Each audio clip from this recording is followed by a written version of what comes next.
Before we begin tonight's journey into one of history's most enduring mysteries, I want to ask for your support in a few small but meaningful ways. If you're enjoying this content, please consider using your hype points on this video. It truly helps the channel grow more than you could possibly know, and it allows me to keep creating these deep investigations for you. If you're listening on Spotify, leaving a review makes an incredible difference and helps others discover these stories. I'd also love to know what time it is where you are and where in the world you're tuning in from, but only if you feel like sharing.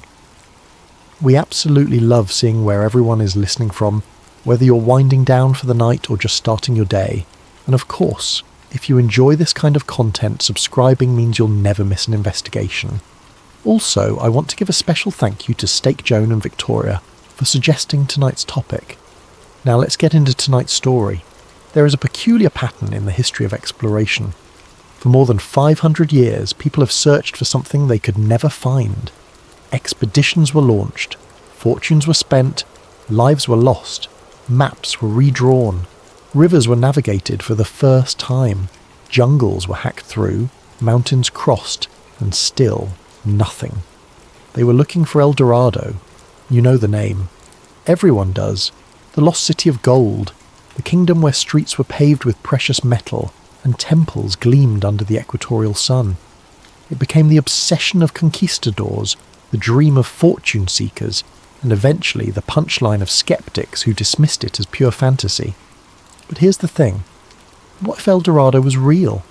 Not in the way the stories describe it, but real nonetheless.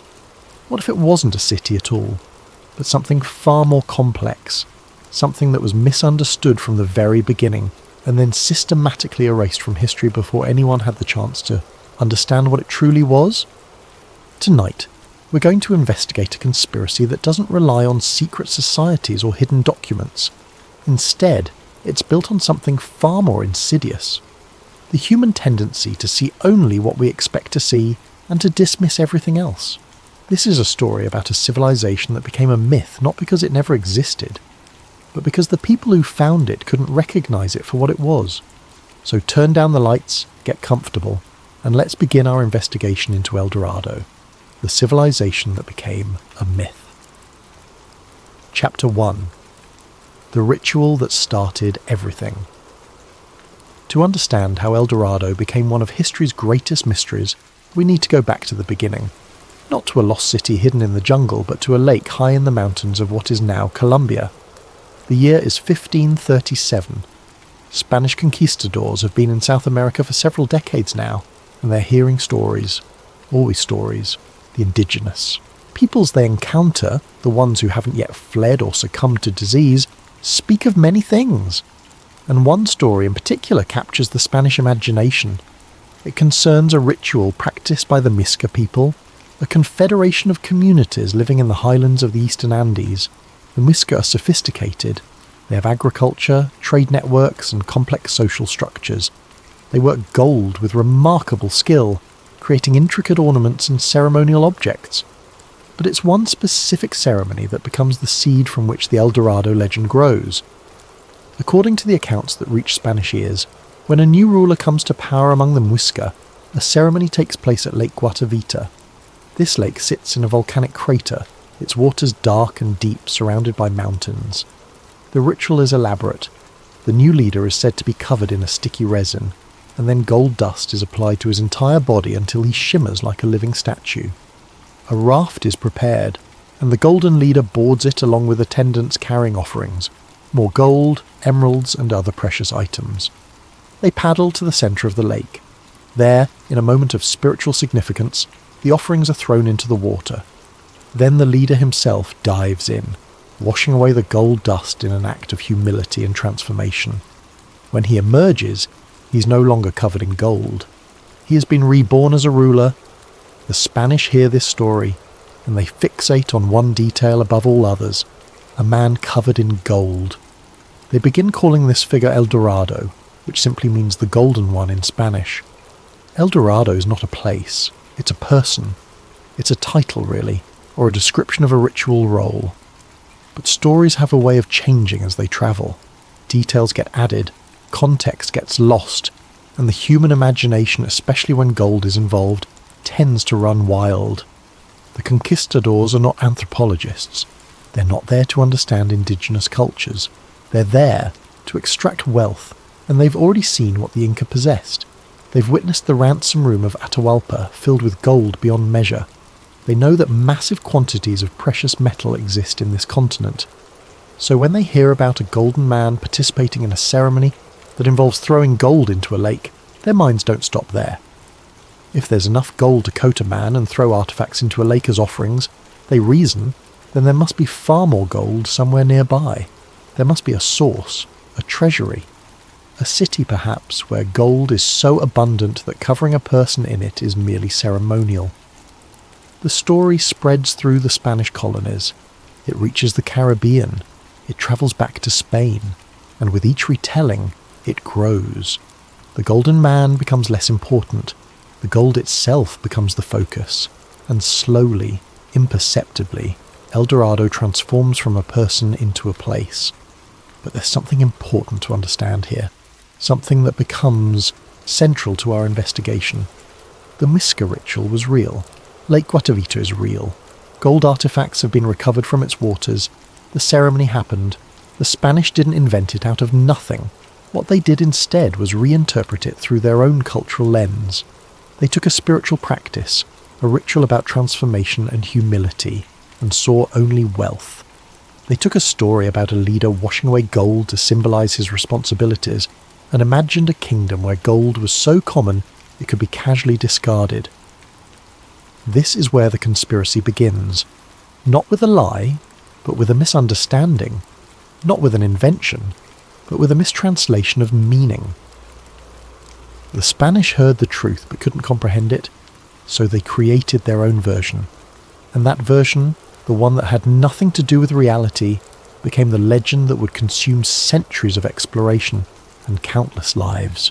By the time the story reached Europe, El Dorado had already ceased to be what it actually was. It had become something else entirely, something that would prove impossible to find because it existed only in the imagination of those who sought it. But here's the crucial question. If the Spanish and other Europeans were so fixated on finding a city that never existed, what were they walking past while they searched? What did they fail to see because they were looking for the wrong thing? Chapter 2. When a man became a city. The transformation of El Dorado from a ritual figure into a legendary city didn't happen overnight. It was a gradual process driven by ambition, greed, and the limitations of 16th century communication. But once it began, it accelerated quickly, and the story that emerged bore almost no resemblance to the truth it had started from. Let's trace this evolution. First, El Dorado is a man, a leader covered in gold dust during a ceremony. This is the version that exists in the actual indigenous culture of the Miska, but as Spanish conquistadors spread the tale among themselves, the focus shifts. The man becomes less important than what he represents. If one man can be covered in gold, there must be a place where that gold comes from. So El Dorado becomes a city. Not just any city, but one where gold is so plentiful that it's used for decoration, for buildings, for streets. The city is imagined as being somewhere beyond the mountains, hidden in a valley or deep in the jungle. Its location is always just out of reach, always one more expedition away. But a city isn't impressive enough for a story travelling across an ocean to a continent hungry for tales of New World wonders. So El Dorado grows again. It becomes a kingdom. Not just a single city, but a realm, ruled by a king who possesses unimaginable wealth. The kingdom has armies, tribute systems, and vassal territories. It has everything that European monarchies have, but covered in gold. And still, the story isn't done. By the time it reaches the courts of Europe, El Dorado has become an empire, a lost civilization on par with Rome or Egypt. Its cities are countless. Its wealth is infinite. Its people live in luxury unknown even to European nobility. It's not just rich, it's the richest place that has ever existed or could exist. Now here's where the conspiracy interpretation becomes compelling. These transformations weren't random. They followed a pattern. Each version of the story made El Dorado more appealing to European audiences and more justifiable as a target for exploration and conquest. A ritual about spiritual transformation didn't inspire investment. But an empire of gold? That could launch 1,000 ships. Spanish chroniclers played a crucial role in this transformation. Men who had never set foot in South America wrote elaborate descriptions of El Dorado, based on second-hand accounts, rumours, and their own imaginations. They gave it architecture, they described its government, they invented its history, and because these accounts were written in official reports and published documents, they gained an air of authority. Consider the incentives at play. A conquistador who returned from the New World empty-handed was a failure, but a conquistador who returned with tales of a golden empire just beyond his reach. He could secure funding for another expedition, he could maintain his reputation, he could keep the dream alive, and with it, his own prospects, so reports were embellished. Possible sightings were exaggerated. Indigenous people, under interrogation or torture, might have told their captors what they wanted to hear. And the legend grew, not despite the lack of evidence, but because of it. The absence of El Dorado proved only that it was better hidden than anyone thought. There's a psychological phenomenon at work here. When people desperately want something to be true, they become remarkably skilled at interpreting ambiguous information in its favour. The distant city seen through jungle mist becomes El Dorado. A rumour about a wealthy chief upstream becomes proof of the Golden Empire. The more expeditions failed, the more elaborate the explanations for those failures became. But here's the crucial point that often gets overlooked. While Europeans were busy transforming a Miska ritual into an imaginary empire, they were actually encountering real civilizations. They were seeing evidence of complex societies, sophisticated engineering, and large populations. But because none of it matched their preconceptions about what El Dorado should look like, they dismissed it, or failed to document it properly. The conspiracy isn't that El Dorado existed exactly as the legends described. The conspiracy is that Europeans were so fixated on finding gold-covered cities that they were blind to the actual achievements of the civilizations around them. They were looking for European-style empire building and missing entirely different but equally impressive forms of social organisation.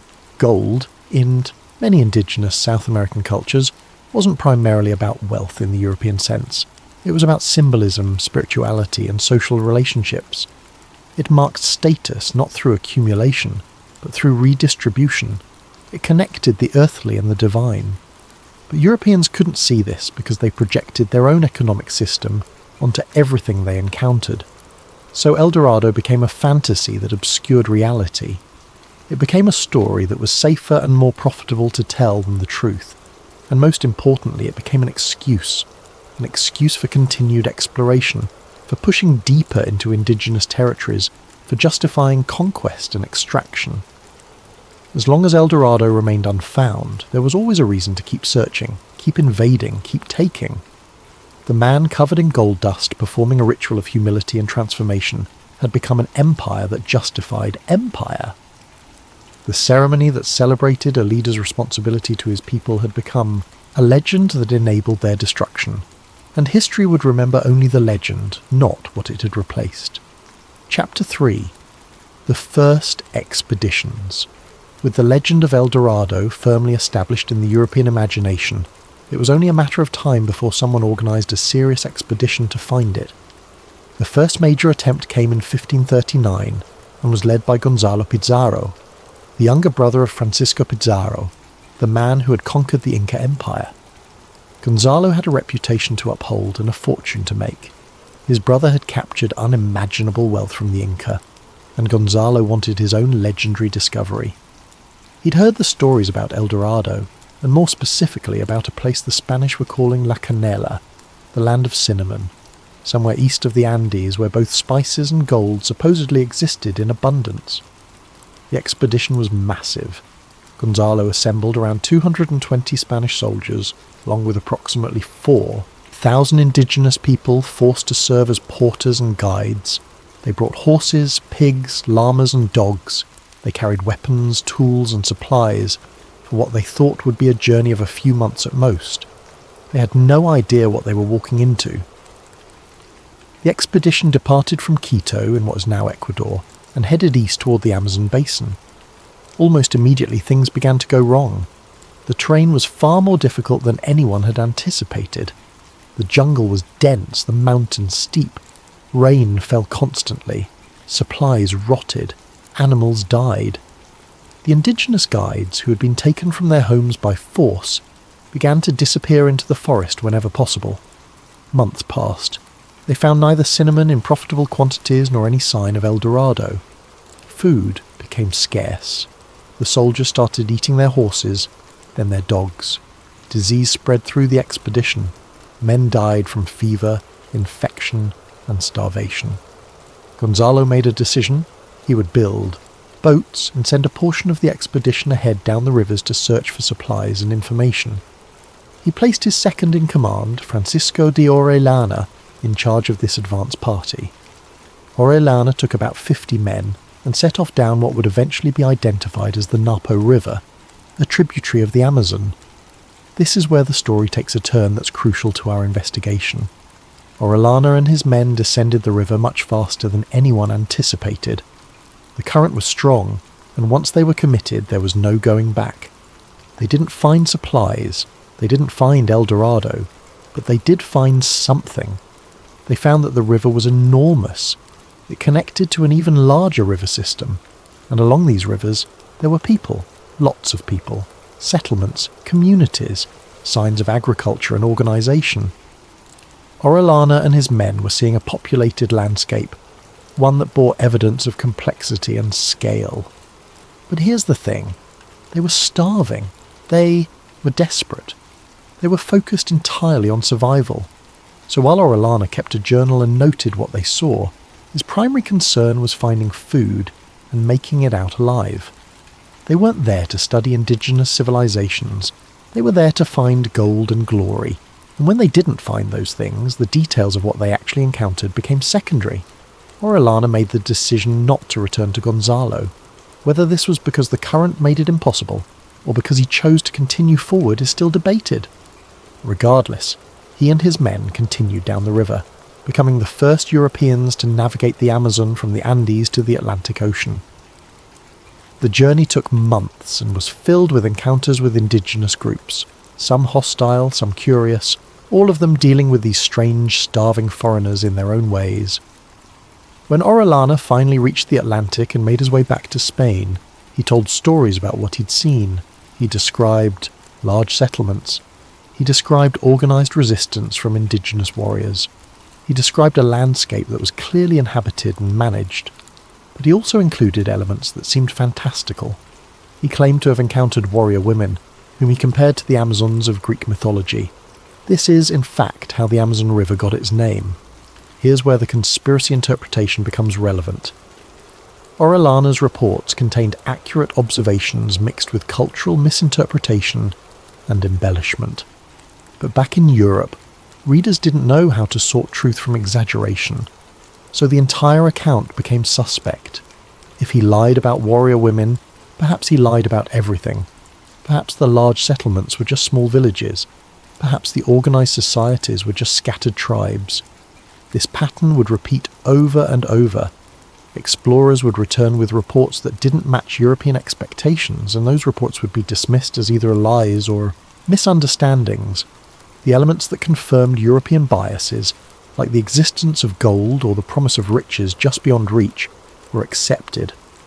The elements that challenged those biases, like evidence of complex indigenous civilizations, were ignored or downplayed. Meanwhile, Gonzalo Pizarro and what remained of his expedition were struggling to survive. After waiting for Orellana to return and eventually realizing he wasn't coming back, Gonzalo led his men back toward Quito. Of the thousands who had set out, fewer than 100 Spaniards returned.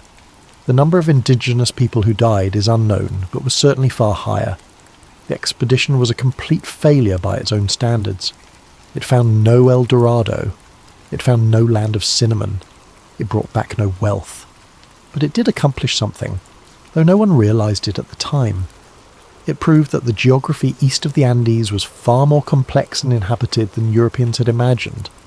It demonstrated that massive river systems existed, and it provided evidence, if anyone had been willing to look at it objectively, that large-scale human societies were living in what Europeans dismissed as empty jungle.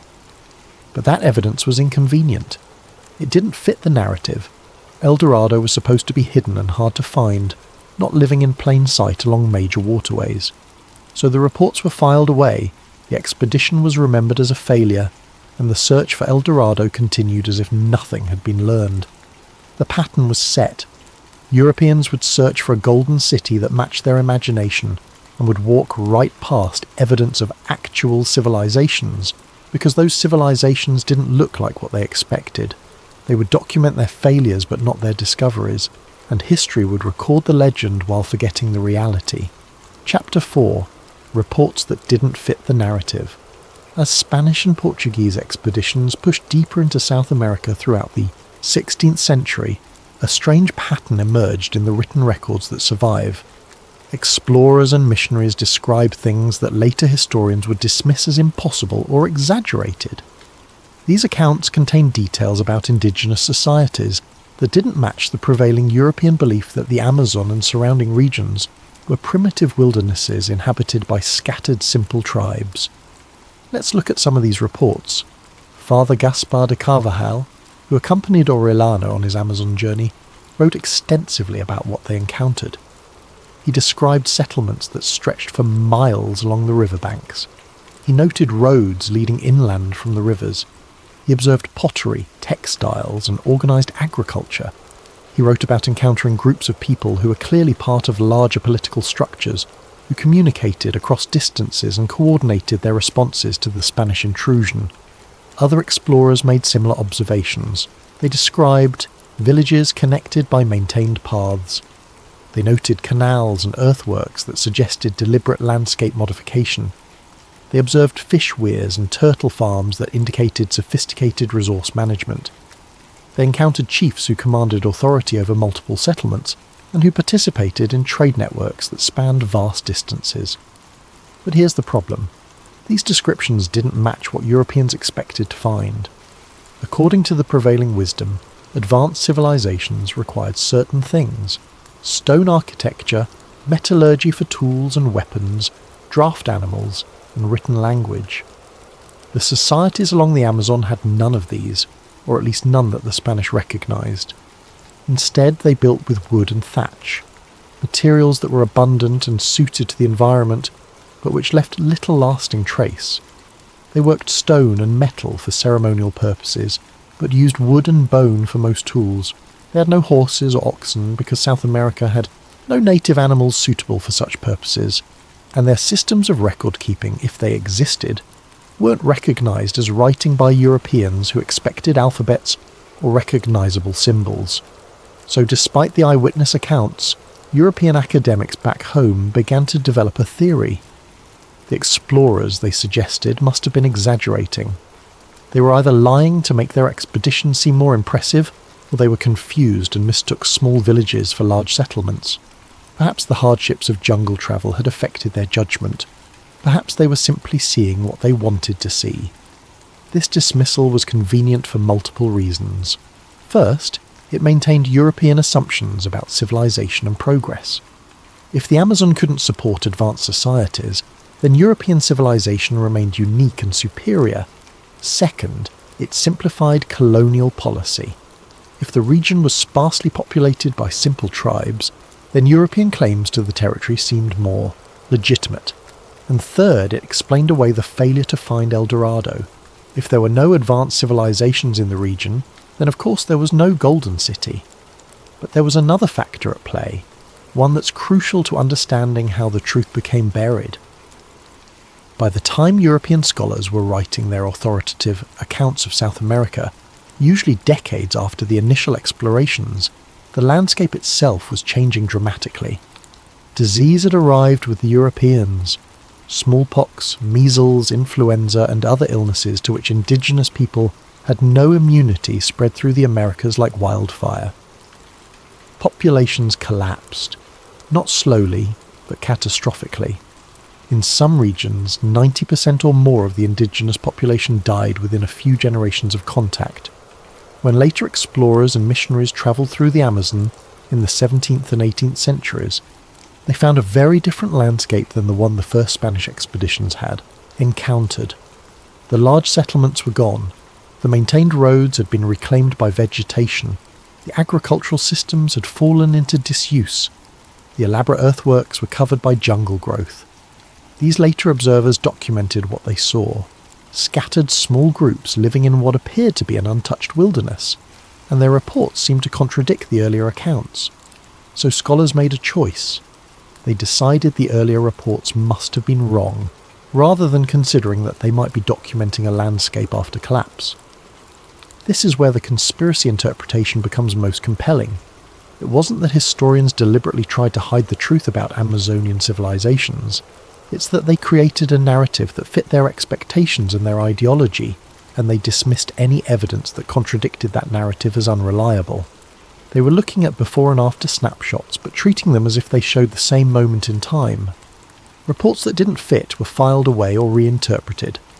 When Francisco de Orellana described large settlements, later scholars suggested he'd simply miscounted, or that his impression of size was distorted by fear and desperation. When missionaries wrote about complex social organisation, it was attributed to their desire to make their conversion efforts seem more impressive.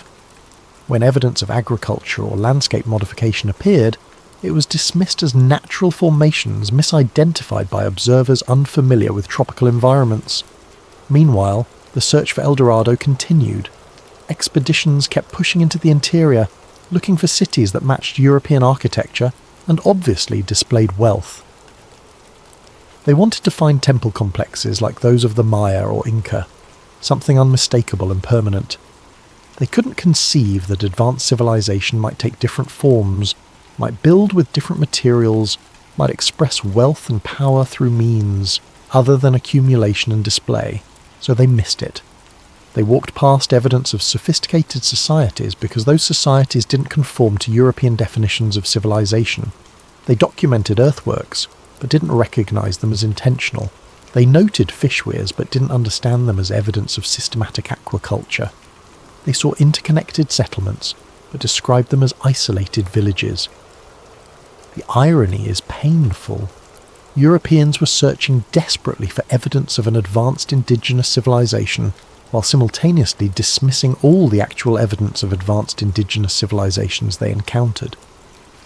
They wanted El Dorado so badly that they couldn't see the real accomplishments of the real societies around them, and when those societies collapsed under the weight of disease and disruption, the evidence literally disappeared into the jungle, and the dismissive narrative became easier to maintain. By the early 18th century, the academic consensus was clear. The early reports from the Amazon had been unreliable. The region had always been sparsely populated. The jungle was too difficult to support large-scale civilization, and El Dorado had never existed in any form. But that consensus was wrong. Not about El Dorado, the city of gold, which truly was a myth, but about everything else. The reports that didn't fit the narrative were actually the most accurate ones. They documented something real, something impressive, something that deserved to be understood and remembered. Instead, it was erased, not by deliberate conspiracy, but by cultural blindness and inconvenient timing.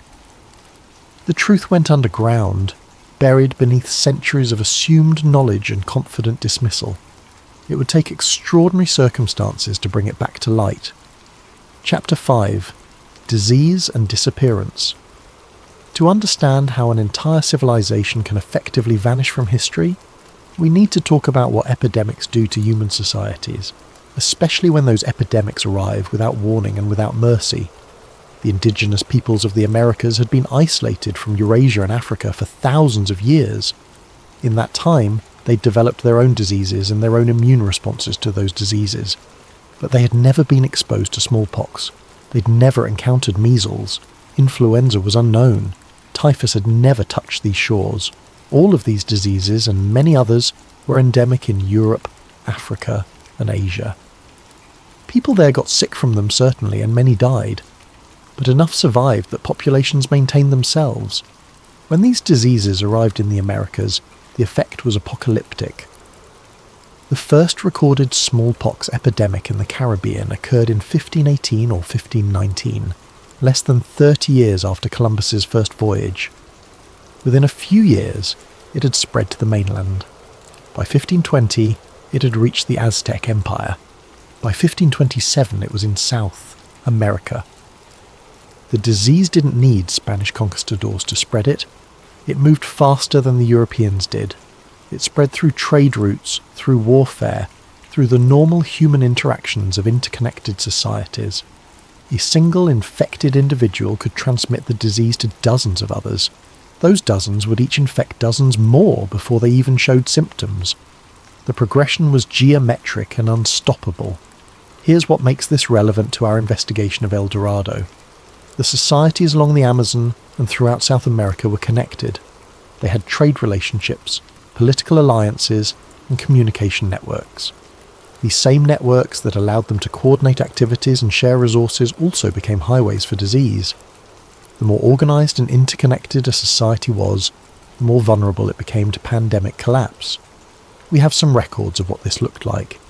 Spanish chroniclers in other parts of the Americas described cities where bodies lay in the streets because there weren't enough living people to bury the dead. They described villages completely abandoned, with food still sitting on tables. They described finding children wandering alone because all the adults had died. And critically, they described this happening so quickly that social systems didn't have time to adapt. Now imagine what this means for a civilization that builds with perishable materials. The Muisca, who practiced the gold dust ceremony that started the El Dorado legend, built primarily with wood, thatch and adobe. Their temples, their homes, their public buildings were all constructed from materials that would decay rapidly without maintenance. Their agricultural systems required constant attention to remain productive. Their roads needed regular clearing to stay passable through the jungle. When the population collapsed, all of this stopped. Within a generation, maybe two, the physical evidence of their civilization would have become difficult to recognize. The jungle, which had been managed and controlled, reclaimed everything with astonishing speed. Wooden structures rotted and fell, thatch roofs disintegrated, adobe walls melted in the rain, roads disappeared under vegetation, agricultural terraces slumped and eroded. But it wasn't just the physical infrastructure that vanished, it was the knowledge. Indigenous societies in the Americas didn't have written language as Europeans understood it. Their knowledge was preserved through oral tradition, through apprenticeship, through community memory. When the elders died, entire libraries of information died with them. Technical knowledge about engineering and agriculture, historical knowledge about the past, spiritual knowledge about ceremonies and their meanings, all of it was lost when the people who held it didn't survive to pass it on. This is the tragedy at the heart of the El Dorado conspiracy. By the time Europeans were seriously trying to document and understand indigenous societies in South America, those societies had already been devastated. The Spanish were encountering the survivors of a catastrophe, not intact civilizations. But they didn't realize this. They thought they were seeing these cultures in their natural state. So when missionaries and explorers in the 17th and 18th centuries travelled through regions that earlier expeditions had described as densely populated and highly organised, they found scattered survivors living in small groups. The large settlements were gone, the earthworks were overgrown, the agricultural systems had reverted to forest, and these later observers concluded that the earlier reports must have been exaggerated. They never considered that they might be looking at ruins. Why would they? There were no stone buildings crumbling picturesquely in the jungle. There were no obvious monuments to a fallen empire. Everything had simply been absorbed back into the landscape, leaving almost no trace except the memories of the survivors, and even those were fragmentary and confused because the collapse had been so complete. The conspiracy isn't that someone deliberately destroyed evidence of these civilizations. The conspiracy is that disease did that job so thoroughly and so quickly that by the time anyone thought to document what had been lost, it was already gone. And then, instead of acknowledging this loss, European scholars decided it had never existed in the first place. There's another layer to this. The survivors of the epidemics weren't passive. Many of them deliberately moved away from areas where disease had struck. They abandoned the river valleys where population density had been highest and retreated into more isolated regions. They stopped building large settlements because they'd learned that concentration made them vulnerable. They became, in a sense, less visible by choice, as a survival strategy. So the Spanish searching for El Dorado in the late 16th and early 17th centuries were looking for large concentrations of people and wealth in a landscape where the indigenous population had learned to avoid concentration. They were looking for monuments and temples in a region where building anything large had become dangerous. They were looking for a civilization at its height in an area experiencing civilizational collapse. And they found nothing.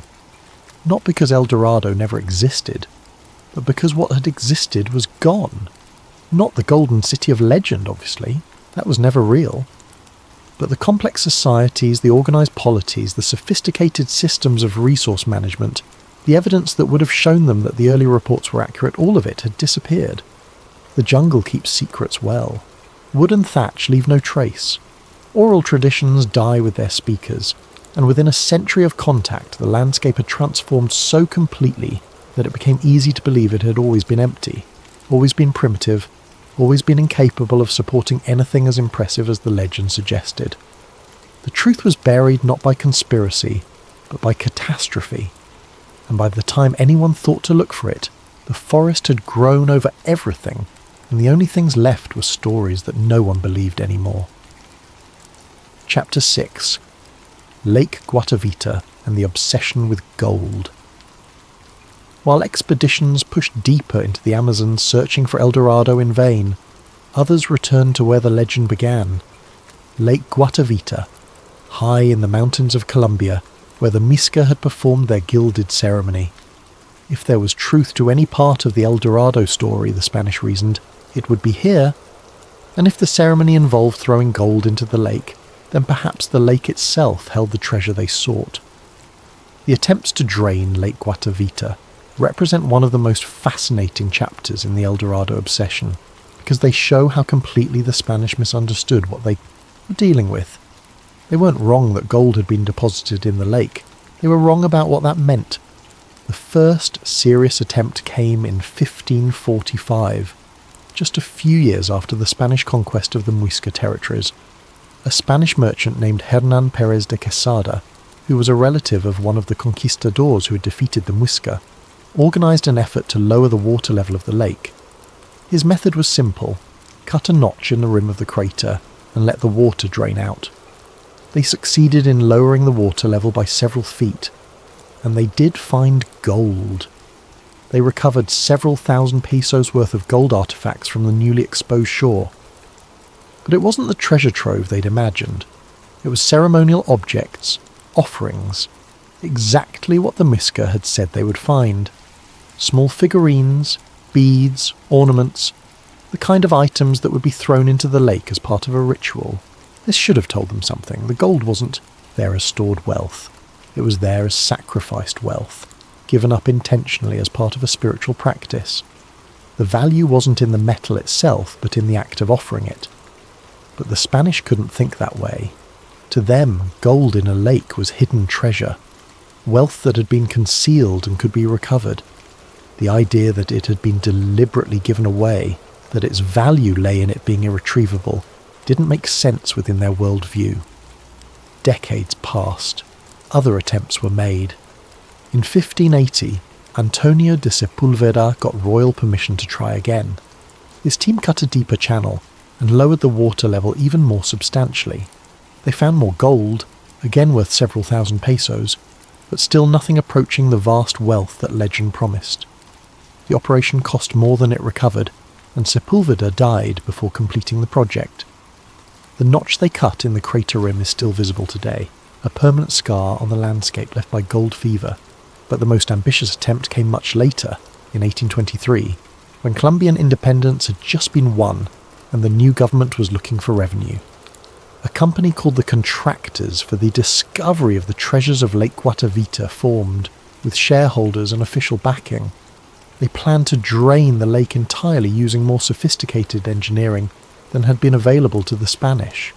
The project took years and enormous resources. They extended and deepened the drainage channel. Slowly, laboriously, the water level dropped, and as it did, they found artifacts, gold ornaments, emeralds, pottery, Exactly what you'd expect from centuries of ceremonial offerings, but still no great treasure, no city worth of gold, no chamber filled with accumulated wealth. When they finally managed to lower the water to near the bottom, exposing the thick mud of the lake bed, the project faced a new problem. The mud was too deep and too soft to work in. It filled in their excavations as quickly as they dug them. And when they left the site overnight, the mud dried into a concrete-like consistency that was even harder to excavate. Eventually they abandoned the effort, having spent far more than they recovered. The final major attempt came in 1898, when an English company calling itself the Contractors Limited tried using more modern technology. They installed powerful pumps and eventually succeeded in draining the lake almost completely. The mud dried in the sun, and they were able to walk on the lake bed and search it systematically. They found artifacts, as everyone before them had, but again no great treasure. The project was a financial disaster. The company went bankrupt, and the equipment was left to rust at the site.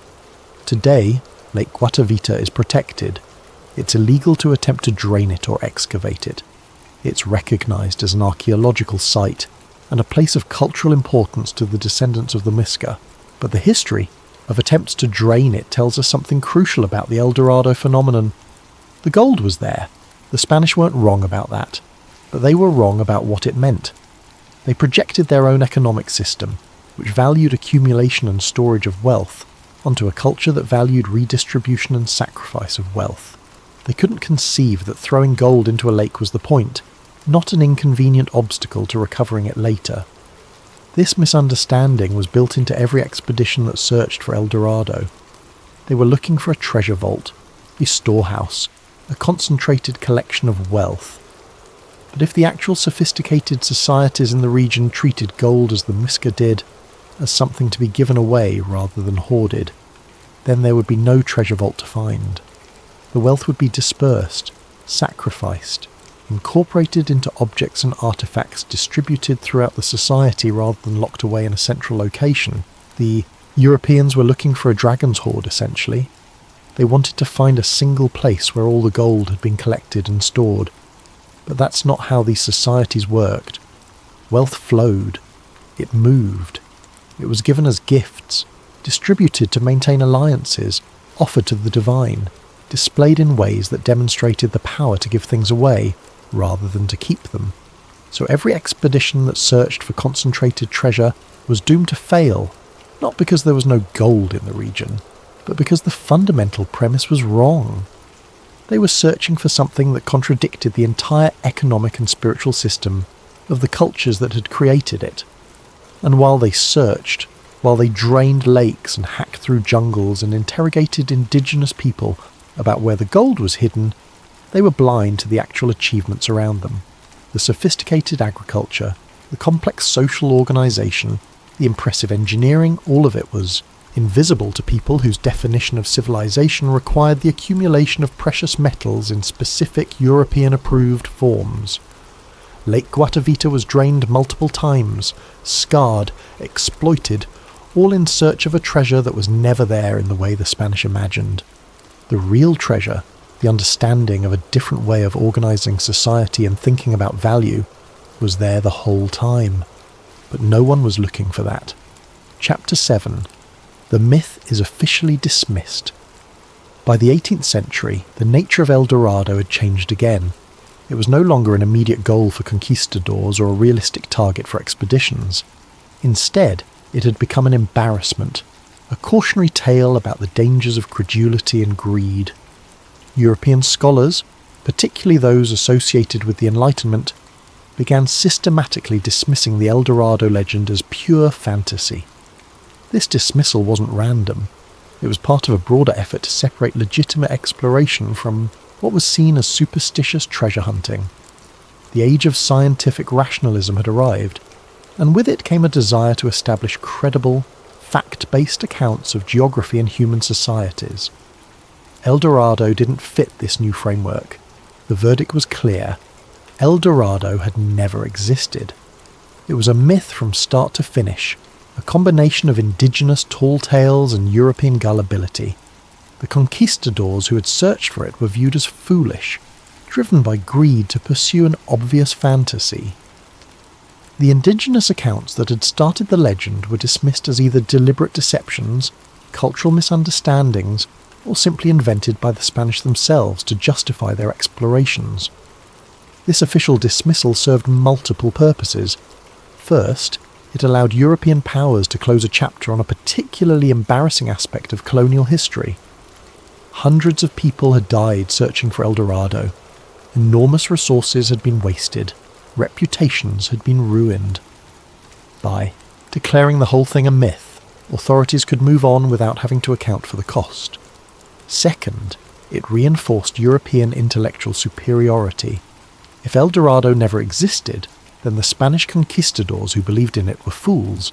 Yes, but the indigenous peoples who supposedly told them about it were either liars or savages whose stories couldn't be trusted. Either way, European rationality came out on top. Third, and most importantly for our investigation, dismissing El Dorado meant dismissing everything associated with it. This included the early reports about the sophistication of Amazonian societies. If the explorers were wrong about El Dorado, scholars reasoned, they were probably wrong about everything else too. Their descriptions of large settlements, organised agriculture, and complex political systems could all be safely ignored.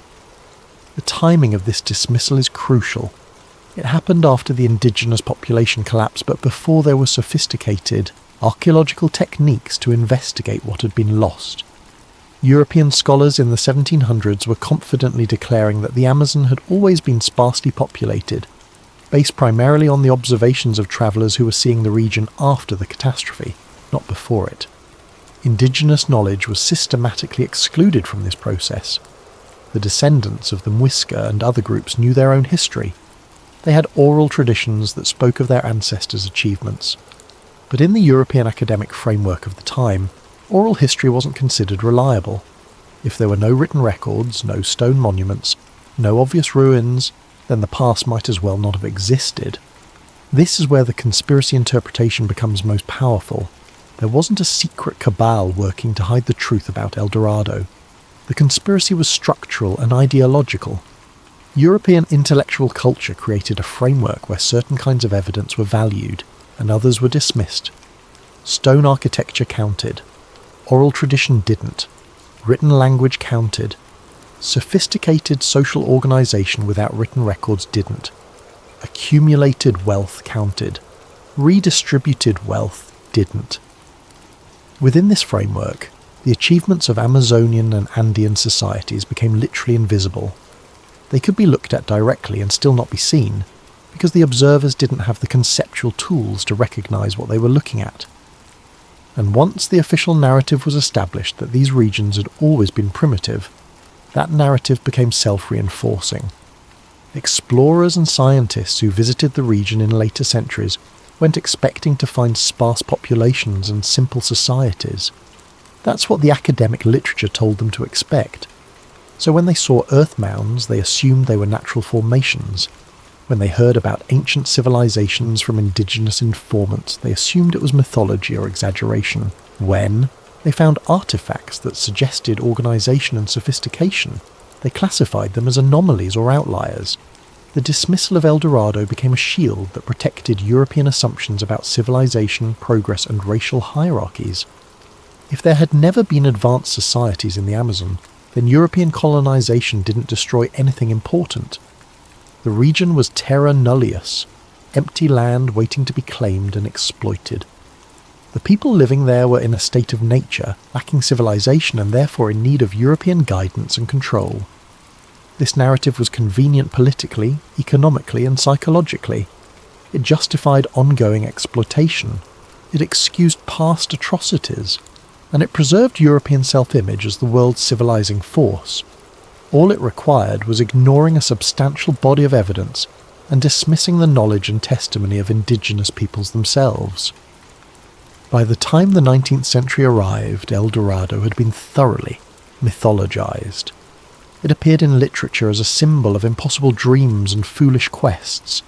It was invoked as a metaphor for anything that promised great rewards but could never be attained. The real history, the the complex story of what had actually happened, was buried under layers of legend and scholarly dismissal. But here's the thing about truth. It doesn't actually disappear just because it's been declared non-existent. It waits. And sometimes, when the right tools or the right perspective becomes available, it resurfaces in ways that can't be ignored. Chapter 8. Modern discoveries change the story. For most of the 20th century, the academic consensus about the Amazon remained unchanged. The region was understood to be incapable of supporting large, complex societies. The jungle soil was too poor. The climate was too harsh. The environment was too challenging. Any reports suggesting otherwise were dismissed as exaggeration or misunderstanding, just as they had been for centuries. But then technology changed everything. In the late 20th century, remote sensing technology became sophisticated enough to peer through the jungle canopy. Satellite imagery could detect subtle variations in vegetation that indicated human-made structures beneath the trees. And then came LIDAR, light detection and ranging, which uses laser pulses to create detailed three-dimensional maps of the ground surface, even when that surface is hidden under dense forest. The first hints came from the Beni region of Bolivia in the 1960s and 70s. Researchers flying over the area noticed geometric patterns on the ground, visible during certain seasons or in certain light. These patterns were earthworks, clearly artificial, far too regular to be natural. They covered enormous areas, and there were hundreds of them. As technology improved and surveys expanded, the scale of discovery became staggering. Across the Amazon basin, hidden beneath the jungle, there were earthworks everywhere. Not random mounds or simple ditches, but sophisticated planned structures. Geoglyphs, massive geometric shapes carved into the landscape. Raised agricultural fields that demonstrated advanced water management. Networks of canals connecting sites separated by miles. Defensive earthworks surrounding settlement areas. In Brazil, researchers found evidence of what they called the pre-Columbian road network. These weren't paths, but engineered routes, with causeways, bridges, and connections between settlements. The Amazon, it turned out, had never been the untouched wilderness that modern people imagined. It had been managed, organised, and extensively modified by human activity. More discoveries followed. In the Ecuadorian Amazon, LIDAR revealed massive urban complexes hidden under the forest, with plazas, residential areas, and elaborate drainage systems. In the upper Amazon, archaeologists found terra preta, or dark earth, a type of highly fertile soil that can only be created through long-term human activity. This soil covered vast areas, suggesting that the pre-Columbian population had been far larger than anyone had believed. The numbers are still being calculated, but current estimates suggest that the Amazon basin may have supported anywhere from 8 to 20 million people before European contact. The region wasn't sparsely populated at all. It was home to complex, organised societies that had been modifying and managing the landscape for thousands of years. This evidence is exactly what the early Spanish explorers described. Large settlements, engineered landscapes, organised agriculture, roads and communications networks. The reports that had been dismissed for centuries as exaggeration or fantasy were accurate. The Europeans of the 16th century, for all their limitations and biases, had seen something real. They just failed to understand what they were looking at, and their successors had chosen to dismiss their testimony rather than investigate it further. But here's where it gets interesting for our investigation of El Dorado. Despite these discoveries fundamentally rewriting our understanding of pre-Columbian Amazonia, the connection to the El Dorado legend is rarely made explicitly. Modern archaeologists and anthropologists are careful to avoid the term, afraid that using it will taint their work with associations of treasure hunting and fantasy. So we have a strange situation. The academic community now acknowledges that the Amazon supported large, sophisticated civilizations. They acknowledge that these civilizations were far more advanced than previously believed. They acknowledge that early European accounts were more accurate than later scholars gave them credit for. But they avoid connecting this to El Dorado, even though the entire El Dorado legend began with reports about these very civilizations. This avoidance is understandable on one level.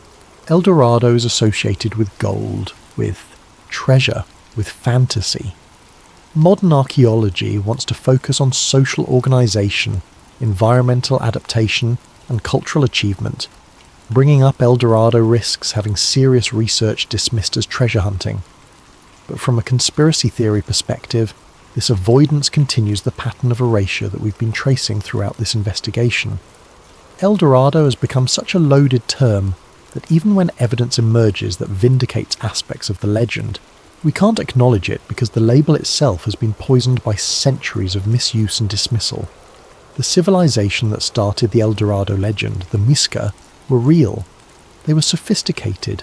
They had complex social organisation, extensive trade networks, and impressive engineering skills. The ceremony that became the El Dorado legend was real. Lake Guatavita contains gold offerings from centuries of ritual practice. The early Spanish reports about encountering large organised societies in the Amazon were real. All of this has now been confirmed by archaeological and geographical evidence. But we still can't call it El Dorado. We have to use other terms: pre-Columbian Amazonian civilizations, earthwork cultures, managed forests. Anything but the name that's been associated with the story from the beginning. This linguistic dance is itself a form of conspiracy, not in the sense of deliberate concealment, but in the sense of avoiding uncomfortable truths. The uncomfortable truth is that European civilization destroyed something it didn't understand, dismissed the evidence of what it had destroyed, and then spent centuries insisting that there had never been anything there to destroy in the first place. Acknowledging the connection to El Dorado means acknowledging all of that. The modern discoveries don't show us a city of gold. They never could, because that city never existed. But they do show us what was really there. A civilization, more accurately a collection of civilizations, that had developed sophisticated ways of living in and with the Amazonian environment. They show us that the early reports, the ones dismissed as fantasy, were describing something real. El Dorado was never found because people were looking for the wrong thing. They wanted a European-style city, built of stone, hoarding wealth in vaults. What actually existed was something more diffuse, more adapted to its environment, more alien to European expectations, and when disease destroyed it and the jungle reclaimed it, it left behind evidence that would only become visible centuries later, when technology finally allowed us to see through the trees. Chapter 9. Reframing the Legend. So let's talk about what El Dorado actually was. Not the legend, not the fantasy of conquistadors, but the reality that spawned the legend and then vanished before anyone could properly document it. El Dorado was never a city of gold. This much should be clear by now. The gold-covered architecture, the streets, paved with precious metal, the temples gleaming in the sun, all of that was European imagination projected onto indigenous ritual and material culture. The Miska covered their leader in gold dust for a ceremony, and Europeans transformed that into an entire civilization defined by the precious metal. But here's what El Dorado was. It was a civilization of scale and sophistication that didn't match European templates for what civilization should look like. It was, more accurately, many civilizations, many societies with different organizations and different ways of adapting to the challenging Amazonian environment. And because these civilizations expressed their achievements in ways Europeans didn't recognize, they became invisible even when people were looking directly at them. Consider what we now know about the pre-Columbian Amazon. The earthworks and geoglyphs demonstrate advanced understanding of geometry and large-scale planning. They required organized labor forces, which in turn required social structures capable of coordinating that labor. The raised field agriculture shows sophisticated water management and soil engineering. The networks of settlements connected by roads and causeways indicate not just local organisation but regional political structures. These civilizations had developed ways of making the Amazon productive. They'd created artificial soils that remained fertile in an environment where natural soil is quickly depleted. They'd managed forests in ways that increased useful plant species without destroying the forest ecosystem. They'd built their settlements to work with seasonal flooding rather than fighting against it. None of this was primitive or simple. It was sophisticated adaptation to a specific environment. But it didn't look like European civilization. There were no stone cathedrals, no fortified castles, no accumulated treasuries. Most structures were built from materials that decay, because those materials were abundant and appropriate. Wealth circulated rather than accumulating, because social power came from the ability to give gifts and support dependents, not from hoarding resources. Political organisation was more flexible and distributed than European monarchies. From a European perspective in the 16th century, this didn't register as civilization at all.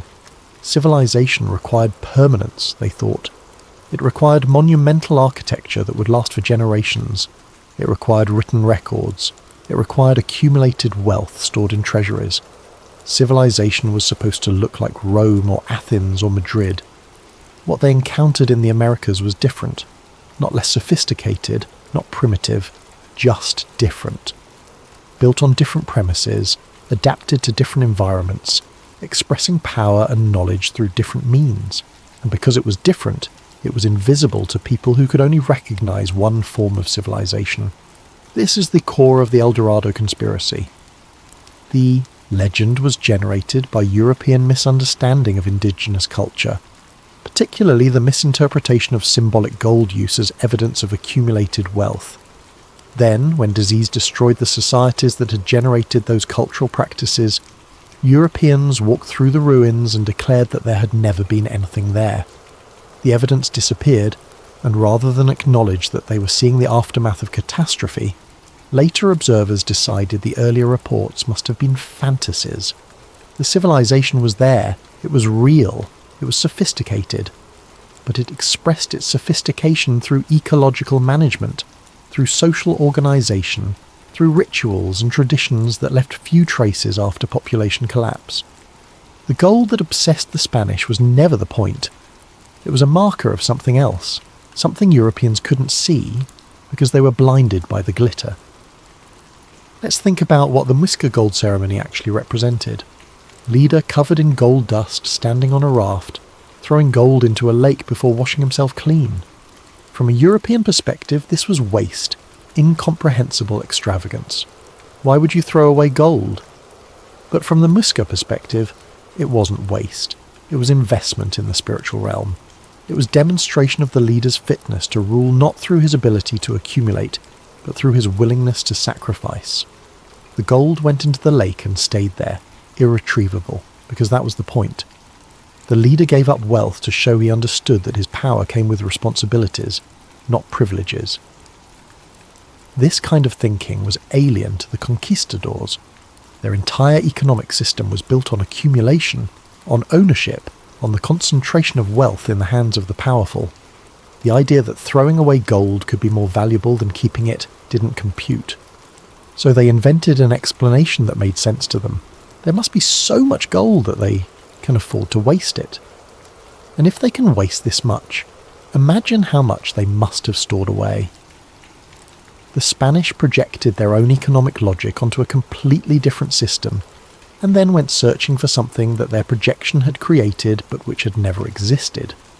Meanwhile, all around them, there was evidence of actual achievement, actual sophistication, actual civilization. But they couldn't see it because they were looking for treasure. El Dorado, reframed, is the story of a civilization that was real but incomprehensible to the people who encountered it. It's the story of how cultural blindness can make entire societies invisible. It's the story of how, when that civilization collapsed, the evidence of its achievements vanished so completely that later generations could convince themselves it had never been there at all. The conspiracy isn't that someone deliberately hid El Dorado. The conspiracy is that an entire system of thought, an entire intellectual framework, made it impossible to see what was actually there, and when that framework was challenged by evidence, the evidence was dismissed rather than the framework being revised. But now the evidence is undeniable. The earthworks are there, the terra preta is there, the remnants of causeways and canals and managed forests are there. We can see it now, with modern technology and modern archaeological methods. We can see that the early Spanish reports were more accurate than anyone gave them credit for. We can see that the Amazon supported large, sophisticated societies. We just have to be willing to stop looking for the fantasy and start seeing the reality. El Dorado was never the city of gold, but it was something just as remarkable. A civilization that thrived in one of the world's most challenging environments, that developed unique solutions to unique problems, and that deserved to be understood on its own terms rather than dismissed because it didn't match European expectations. That civilization is what was lost. Not gold, but knowledge. Not treasure, but understanding. And that loss is far more tragic than any empty treasure vault could ever be. Chapter 10. Why the Truth Stayed Buried. We're near the end of our investigation, so let's address the question that might be nagging at you.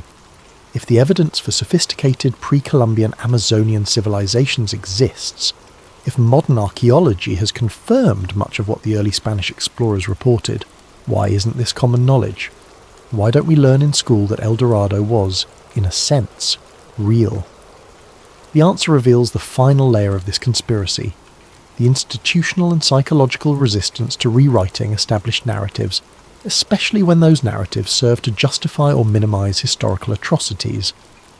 Let's start with the academic angle. For centuries, the prevailing theory in archaeology and anthropology was environmental determinism. The Amazon, experts confidently declared, was incapable of supporting large populations. The soil was too poor, the protein resources too limited, the challenges too severe. This theory was taught in universities, published in textbooks, and formed the basis for countless research programs. Entire careers were built on this foundation. When evidence began emerging that contradicted environmental determinism, it didn't immediately overturn the paradigm. Instead, it was incorporated slowly, reluctantly, with extensive qualification. Each new discovery had to fight against decades of accepted wisdom. Researchers who challenged the consensus faced skepticism and sometimes outright hostility. Their findings were subjected to far more scrutiny than work that confirmed existing beliefs. This is how academic consensus works. It's conservative by design, slow to change, requiring overwhelming evidence before accepted theories are abandoned. This caution has benefits, preventing fads and bad ideas from gaining traction, but it also means that inconvenient truths can be suppressed or ignored for extended periods, not through deliberate conspiracy but through institutional inertia. Then there's the political angle. Acknowledging that the Amazon supported large, sophisticated civilizations before European contact means acknowledging that colonization destroyed those civilizations. It means confronting the scale of the catastrophe that disease and conquest created. It means admitting that the empty jungle narrative that justified centuries of exploitation was false. This acknowledgement has contemporary implications. Indigenous peoples in South America have been fighting for recognition of their territorial rights, their cultural autonomy, and their historical importance. If their ancestors created sophisticated civilizations, managed vast territories, and developed advanced technologies for living in the Amazon, then their claims to land and resources become much harder to dismiss. The narrative of primitive, tribes living in harmony with nature but lacking real ownership or development, becomes untenable. So there's political resistance to the new archaeological findings, not always explicit but definitely present. Landowners who've cleared forest for ranches or farming don't want to hear that they destroyed archaeological sites. Governments that have claimed Amazonian territory don't want their sovereignty questioned. Developers who want to build dams or extract resources don't want indigenous communities empowered by recognition of their sophisticated heritage. But there's also a psychological dimension to this resistance, and it's perhaps the most powerful of all. The El Dorado legend serves a purpose in Western culture. It's a cautionary tale about greed, a symbol of impossible dreams, a romantic story of adventure and loss. It's been incorporated into literature, film, and popular consciousness as a mythical place that never existed. Reframing El Dorado as something real, even if, different from the legend, disrupts this cultural narrative, it's cognitively uncomfortable. People don't like having their assumptions challenged, especially assumptions they've held since childhood. The idea that the Amazon was always a pristine wilderness is deeply embedded in environmental movements, in romantic notions about untouched nature, in Western ideas about what indigenous people should be like. Sophisticated civilizations that modified their environment don't fit this romantic narrative. They complicate the story.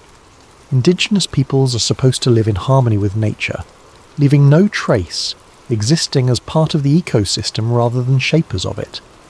The evidence that pre-Columbian Amazonians actually created forests, engineered soils, and modified landscapes on a massive scale challenges Western preconceptions about both indigenous people and human-nature relationships. There's also the uncomfortable fact that acknowledging El Dorado means acknowledging European failure. Not just the failure to find the legendary city, but the failure to understand what they were looking at, the failure to document it properly, and the catastrophic failure that led to its destruction through disease. European civilization, which prides itself on scientific observation and rational analysis, missed one of the great civilizations of human history because it was too busy looking for gold to notice anything else. This is why the truth stayed buried. Not because of a deliberate cover-up, but because confronting it would require changing textbooks, revising established theories, acknowledging historical crimes, empowering marginalized communities, and fundamentally rethinking assumptions about civilization, progress, and history. That's a lot of work, and it's work that threatens entrenched interests and comfortable narratives.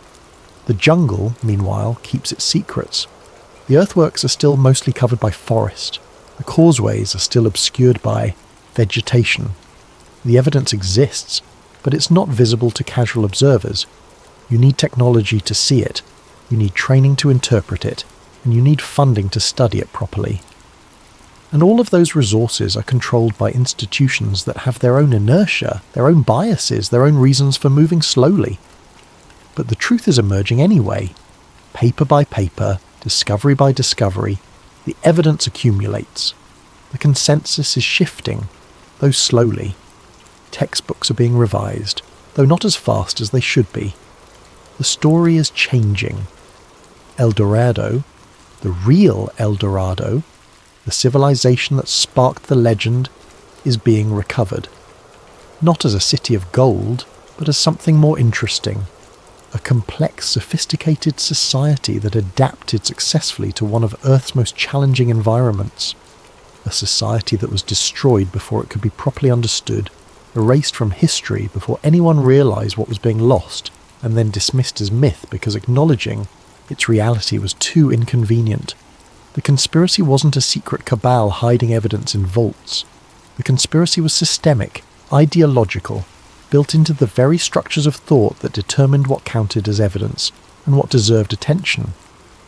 It was the conspiracy of assumptions, of preconceptions, of convenient narratives that served the powerful and diminished the powerless. And now, centuries later, the truth is finally forcing its way back into light. Not completely, not universally, but inexorably. The jungle is giving up its secrets. The evidence is mounting, the narrative is changing.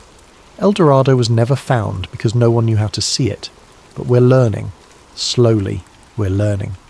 Epilogue. The city that became a story. We've reached the end of our investigation into El Dorado, and it's time to step back and look at what we've uncovered. The legend began with truth, a ritual practiced by the Miska, involving a leader covered in gold dust. This ceremony was real, witnessed, documented. But from that kernel of truth grew a fantasy that consumed centuries of European exploration and countless lives. El Dorado transformed as it travelled, becoming larger, more golden, more impossible with each retelling. It became an obsession, a driving force behind expeditions that mapped rivers, crossed mountains, and documented a continent, even as they failed to find what they sought. The irony is cutting. While searching desperately for a fictional golden city, Europeans walked past, through, and over evidence of real civilizations that deserve documentation and understanding. We've seen how disease arrived faster than documentation, how entire societies collapsed before they could be properly recorded. We've seen how the Spanish fixation on gold blinded them to the sophisticated social organization, environmental management, and cultural achievements around them. We've seen how later scholars dismissed early reports rather than investigating why those reports described a landscape so different from what later observers found. We've seen how the Amazon, which Europeans imagined as empty wilderness, was actually a managed landscape, home to millions of people who had developed unique ways of living in and with their environment. We've seen how these civilizations built with materials that don't last, organised in ways that didn't match European templates, and expressed power through redistribution rather than accumulation. And we've seen how modern technology is finally revealing what was there all along. Earthworks, causeways, managed forests, engineered soils, the physical evidence of societies that were sophisticated and successful until disease destroyed them. The conspiracy we've been investigating isn't simple. There's no smoking gun, no hidden document proving deliberate suppression. Instead, it's the conspiracy of cultural blindness, of convenient dismissal, of narratives that serve power by erasing inconvenient truths. It's the conspiracy of assuming that civilization can only look one way, that progress follows one path, that cultures different from our own must be primitive. El Dorado was not lost because it was never there. It was lost because no one knew how to see it.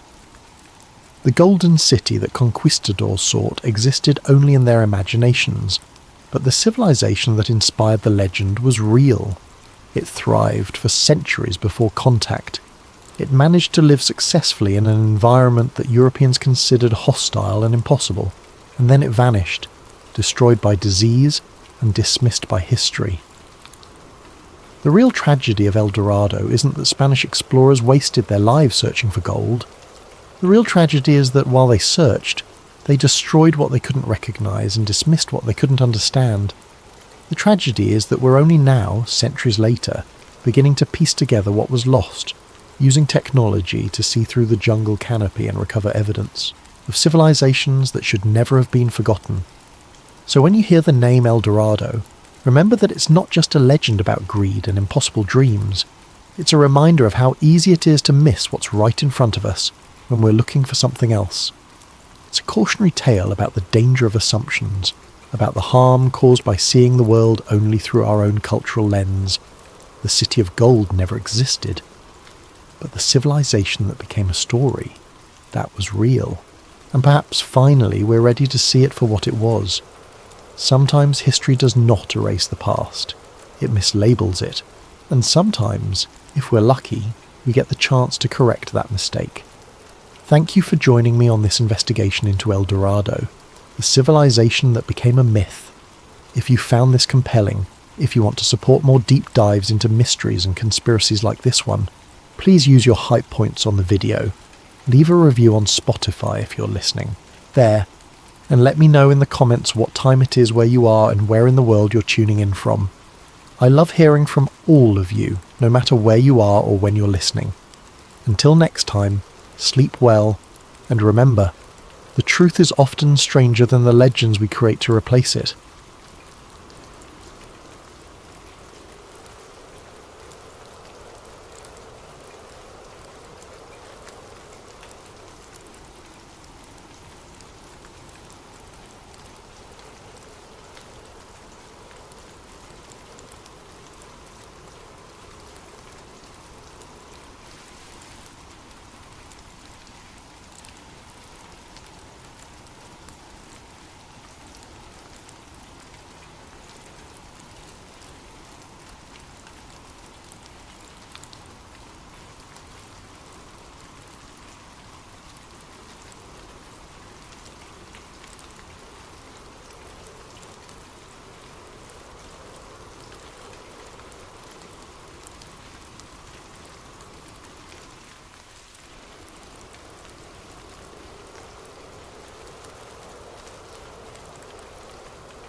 Before we begin tonight's journey into one of history's most enduring mysteries, I want to take just a moment to ask for your support. If you're enjoying this content, using your hype points on this video helps the channel more than you could possibly know. For those listening on Spotify, leaving a review makes an incredible difference in helping others discover these stories. And if you feel like it, drop a comment letting us know what time it is where you are and where in the world you're tuning in from. We absolutely love seeing our community spread across the globe. If this is your first time here and you enjoy what you hear, consider subscribing. It means everything, and a huge thank you to Dogface680 for the continued support. Your engagement keeps this channel going. Now, let's dim the lights and step into a mystery that spans centuries. A name that should not reappear. There exists in the margins of recorded history a pattern that refuses explanation. Across 3 centuries, through revolutions and upheavals, amid the rise and fall of empires, the same name appears, the same face, the same voice, the same man, not a descendant, not a successor bearing a family title, the same individual. This is not legend passed through village storytelling. These are documented appearances in royal courts, witnessed by nobles, recorded by historians who had no reason to lie, and every reason to maintain credibility. The man's name was the Count of Saint-Germain. He possessed no confirmed place of birth.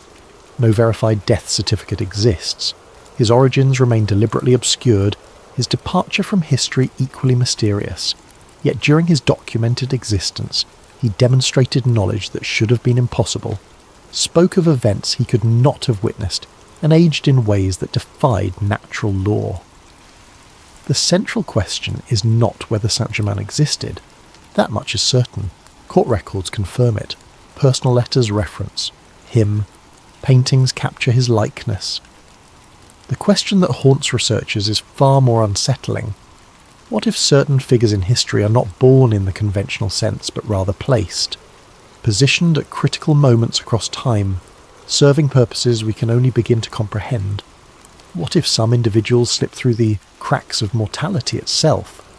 The Count of Saint-Germain represents either the most elaborate deception in European history, or evidence of something far stranger lurking beneath the surface of accepted reality.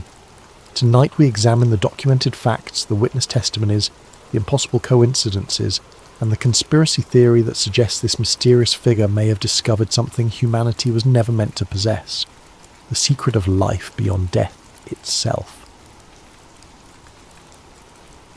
Chapter 1. The first recorded appearances. The mid-1700s. Europe sits balanced between enlightenment and superstition, reason and ritual. Royal courts glitter with wealth and intrigue. It is into this world that the Count of Saint-Germain first emerges from historical shadow. He appears without preamble, without introduction from any known source. One moment the European aristocracy has never heard his name. The next, he's dining with kings. His first documented appearances place him in France, moving through the higher circles of society with an ease that suggests long-standing familiarity. He speaks French without accent, though clearly it is not his native tongue. The same proves true for German, English, Italian, Spanish, Portuguese and Russian. He demonstrates working knowledge of Arabic, Chinese and Sanskrit. When asked about his origins, Saint-Germain offers only vague pleasantries. He is from the East. He has travelled extensively. His family name carries weight in certain circles, though he declines to specify which circles or where. The French court, accustomed to posturing nobility, finds his reticence oddly compelling rather, and suspicious. There is no desperation in his manner, no grasping for status or wealth. He seems already to possess both, though no one can trace the source. Horace Walpole, the English writer and politician, encounters Saint-Germain in London during this period. In a letter dated sometime in the 1750s, Walpole describes him as a man who has been everywhere, knows everything, and reveals nothing. Walpole notes the Count's remarkable musical ability, his knowledge of chemistry that borders on the supernatural, and his curious habit of speaking about historical events as though he had personally witnessed them. the Count moves to Prussia next, entering the orbit of Frederick the Great. Here again, he arrives with no formal introduction, yet gains immediate access to the most protected circles of power. Frederick, known for his sharp intellect and intolerance for fools, welcomes Saint-Germain as both guest and confidant. Records from the Prussian court describe evenings where Saint-Germain would perform on the violin with such mastery that professional musicians refused to play after him. He would discuss military strategy with generals, philosophy with scholars, and art with painters. Each conversation revealed depth that suggested decades of study, yet no one could recall him ever being young. In Italy, the pattern repeats. Venice welcomes him. Florence opens its doors. He moves through Italian high society like a ghost passing through walls, present but somehow not quite solid, there but never quite permanent. What strikes observers across all these locations is consistency. Saint-Germain dresses impeccably but without ostentation. He wears diamonds of unusual size and quality, yet shows no interest in acquiring more. He attends dinners but rarely eats, claiming a special diet that sustains his health. He drinks wine but seems never to become intoxicated. His manners reflect perfect aristocratic training, yet carry none of the regional quirks that typically mark a nobleman's upbringing. It is as though he learned courtly behaviour from a universal handbook, rather than through childhood immersion in any particular culture. Most significantly, he demonstrates knowledge that should not exist in a single human lifetime. He speaks casually about the court of Francis I, who died 2 centuries earlier. He describes the personality of Anne Boleyn with the familiarity of personal acquaintance. When pressed, he laughs off such comments as the product of extensive reading and vivid imagination. But those who hear him speak sense something else. The details are too specific, the emotional texture too precise. He does not describe these figures as one recounts facts from books, but as one remembers actual people. The European elite, sophisticated and worldly, finds itself unable to categorise this strange visitor. He is clearly educated, clearly wealthy, clearly connected, but to what? To whom? No family claims him. No nation owns him. He appears to exist outside the normal structures that define identity in 18th century society. And as the years pass, a more disturbing observation begins to circulate in whispered conversations at royal gatherings. The Count of Saint-Germain does not age. Chapter 2. The Man Who Did Not Age. Time leaves marks. This is fundamental to human existence. Children become adults. Adults accumulate lines around their eyes. Hair greys, posture stoops. The body records the passage of years with merciless precision. Except, witnesses insist, in the case of the Count of Saint-Germain. The first whispers emerge perhaps a decade into his documented presence in European society. Nobles who met him in 1750 encounter him again in 1765 and privately remark on his unchanged appearance. Same smooth skin, same dark hair without trace of grey, same upright bearing and energetic movement.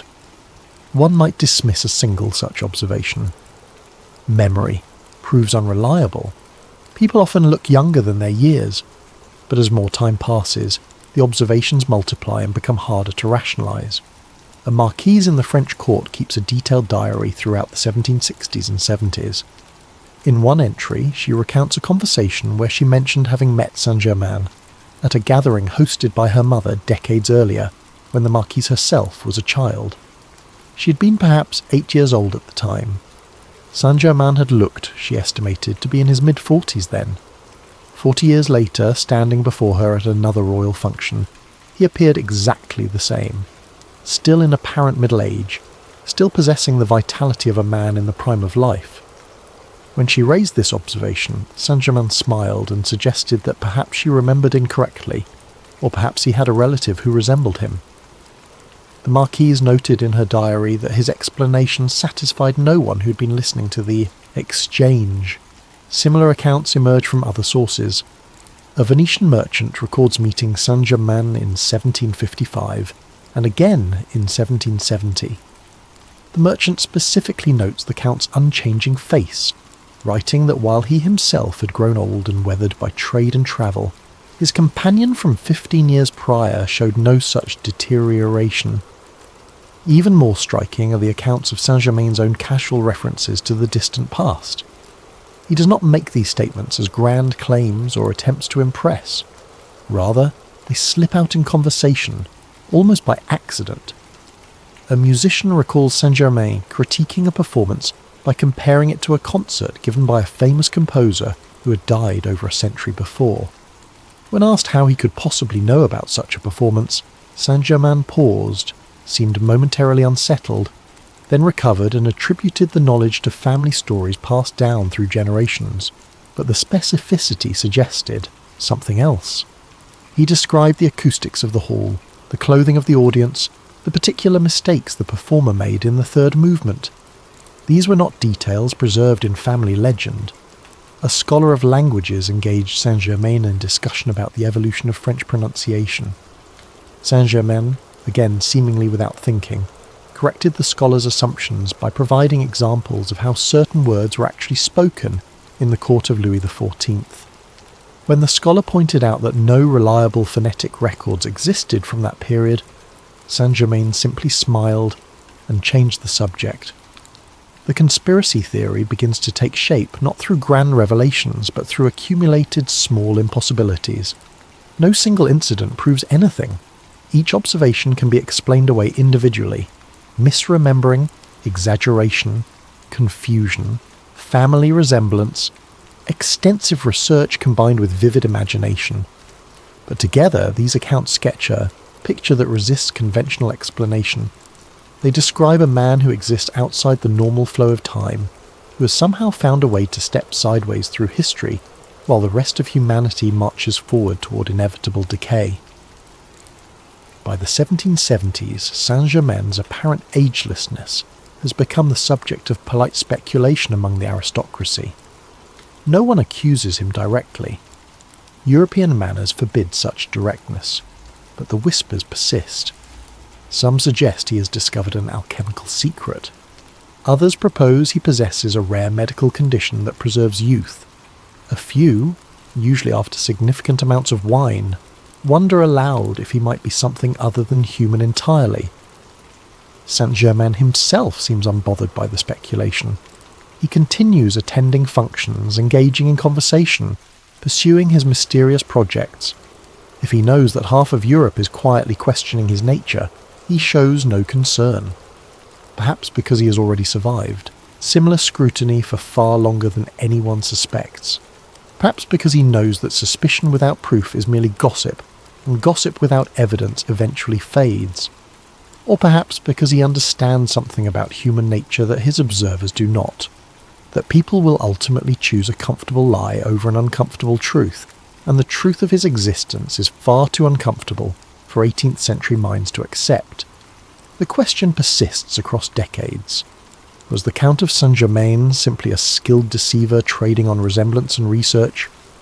Or was something much stranger walking among the crowned heads of Europe, hiding in plain sight behind a veil of charm and careful evasion?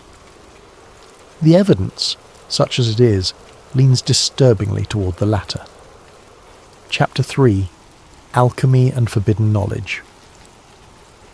In an age caught between the last flames of mysticism and the rising light of rational science, alchemy occupied a peculiar position. Publicly mocked by Enlightenment thinkers as medieval superstition, it was simultaneously pursued with deadly seriousness behind closed doors by some of the wealthiest and most powerful individuals in Europe. The Count of Saint-Germain positioned himself at this exact intersection of dismissed magic and hidden practice. His knowledge of chemistry was undeniable and documented. He could discuss metallurgy with master craftsmen and reveal techniques they had never encountered. He understood the properties of minerals and gems with precision that suggested either extensive study or hands-on experience spanning decades. Most famously, he claimed the ability to remove flaws from diamonds. This was not merely impressive in terms of value. The technical process would require understanding crystalline structure at a level not formally achieved by science for another century. Yet multiple witnesses reported seeing Saint-Germain take flawed stones and return them days or weeks later visibly improved. Countess von Georgi, a wealthy collector of precious gems, recorded her own experience with Saint-Germain's abilities. She possessed a diamond of significant size, but marred by visible inclusions that reduced its worth substantially. Saint-Germain examined it briefly, then asked if she would trust him with it for 3 weeks. She agreed, though she admitted later to some nervousness about releasing such a valuable item to someone whose permanent residence remained unknown. He returned the stone exactly 21 days later. The inclusions had vanished. The diamond's clarity had improved from what modern gemologists would classify as heavily included to nearly flawless. The Countess had the stone examined by 3 separate jewellers, all of whom confirmed the change but could not explain it. When asked about his method, Saint-Germain would only say that certain processes, applied with patience and precision, could encourage crystalline structures to reorganize themselves. He made it sound simple, even natural. None of the jewellers who examined the result could replicate it. This was far from his only demonstration of unusual knowledge. He prepared dyes and pigments that painters insisted produced colours more vibrant and longer lasting than any they had previously used. He created cosmetics that noblewomen swore had genuine restorative properties for aging skin. He mixed medicines that, according to those who consumed them, produced effects beyond what herbal remedies typically achieved. None of this proved supernatural ability. A brilliant chemist with access to resources and time could potentially achieve similar results. But the breadth of Saint-Germain's knowledge suggested something beyond individual genius. It suggested accumulated experience. The conspiracy theory proposes that what Saint-Germain demonstrated were not party tricks or fortunate experiments, but rather the refined techniques of someone who had spent not decades but centuries perfecting these processes.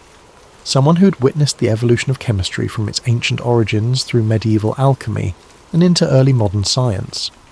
Someone who understood that what later ages would dismiss as magic was simply chemistry, practiced before the formal vocabulary existed to describe it. Consider the implications. If Saint-Germain had genuinely discovered a method to extend human life far beyond natural limits, what else might he have discovered?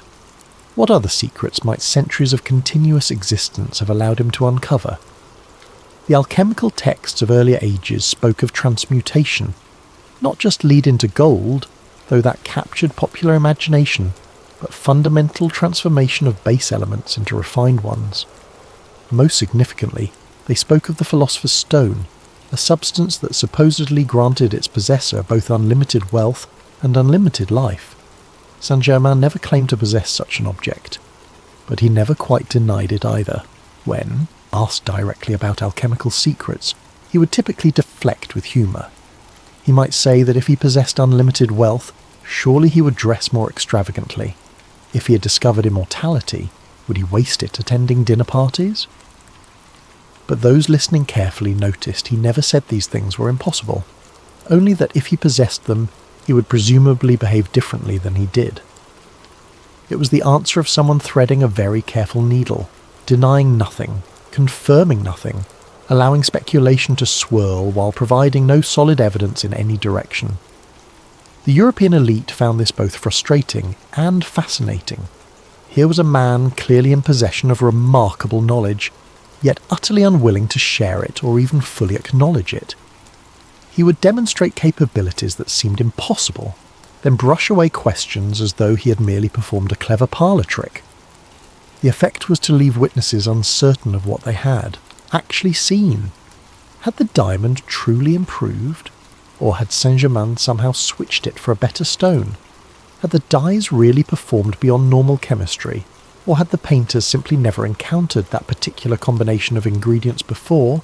The uncertainty served Saint-Germain well. It kept him interesting without making him threatening. European society could accept a mysterious genius with unusual skills. It could not accept an immortal alchemist who had violated the fundamental laws of nature, so the theory remained whispered rather than spoken. The evidence remained suggestive rather than conclusive, and Saint-Germain remained free to move through society, neither fully exposed nor fully hidden, occupying that narrow space between the explainable and the impossible. But the question lingered then and lingers still. What had this man actually discovered? And if he had found a way to cheat death, why would he choose to spend his endless years dining with nobles and performing chemical demonstrations? Unless, of course, he had other purposes, hidden agendas that required proximity to power and access to information, objectives that would only become clear when viewed across the span of centuries rather than years. Chapter 4. Warnings Ignored. History records that the Count of Saint-Germain involved himself in politics with considerable care and surprising frequency. For a man who claimed no national allegiance and maintained deliberate mystery about his background, he showed persistent interest in the affairs of European states. More specifically, he appeared to position himself as an early warning system.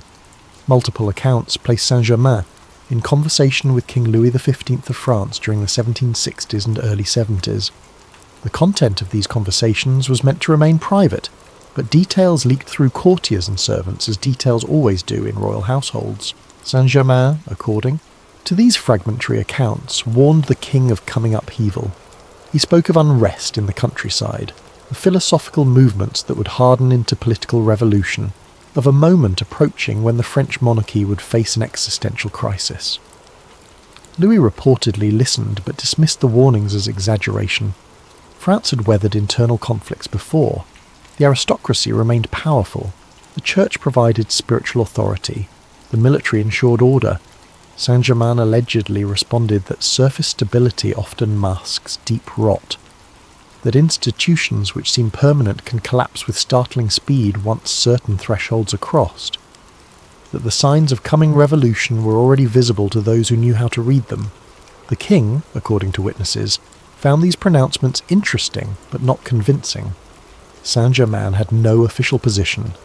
He represented no intelligence network. His warnings carried no institutional weight. What made them unsettling was not their source, but their specificity. Saint-Germain did not speak in vague prophecies or mystical symbolism. He identified concrete problems: debt accumulation, rural poverty, intellectual movements questioning traditional authority, the gap between aristocratic lifestyle and common suffering.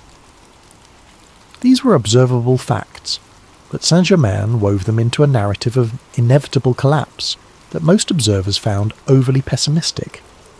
He spoke as though he had already witnessed this pattern before, as though he recognized the symptoms of societal breakdown from personal experience. When asked how he could be so certain of future events, Saint-Germain reportedly responded that history moves in patterns, that those who study these patterns across sufficient time can begin to recognize when certain outcomes become not just possible, but probable. It was the answer of a historian, or of someone who had lived through similar cycles before. The warnings went, unheeded. Louis XV died in 1774.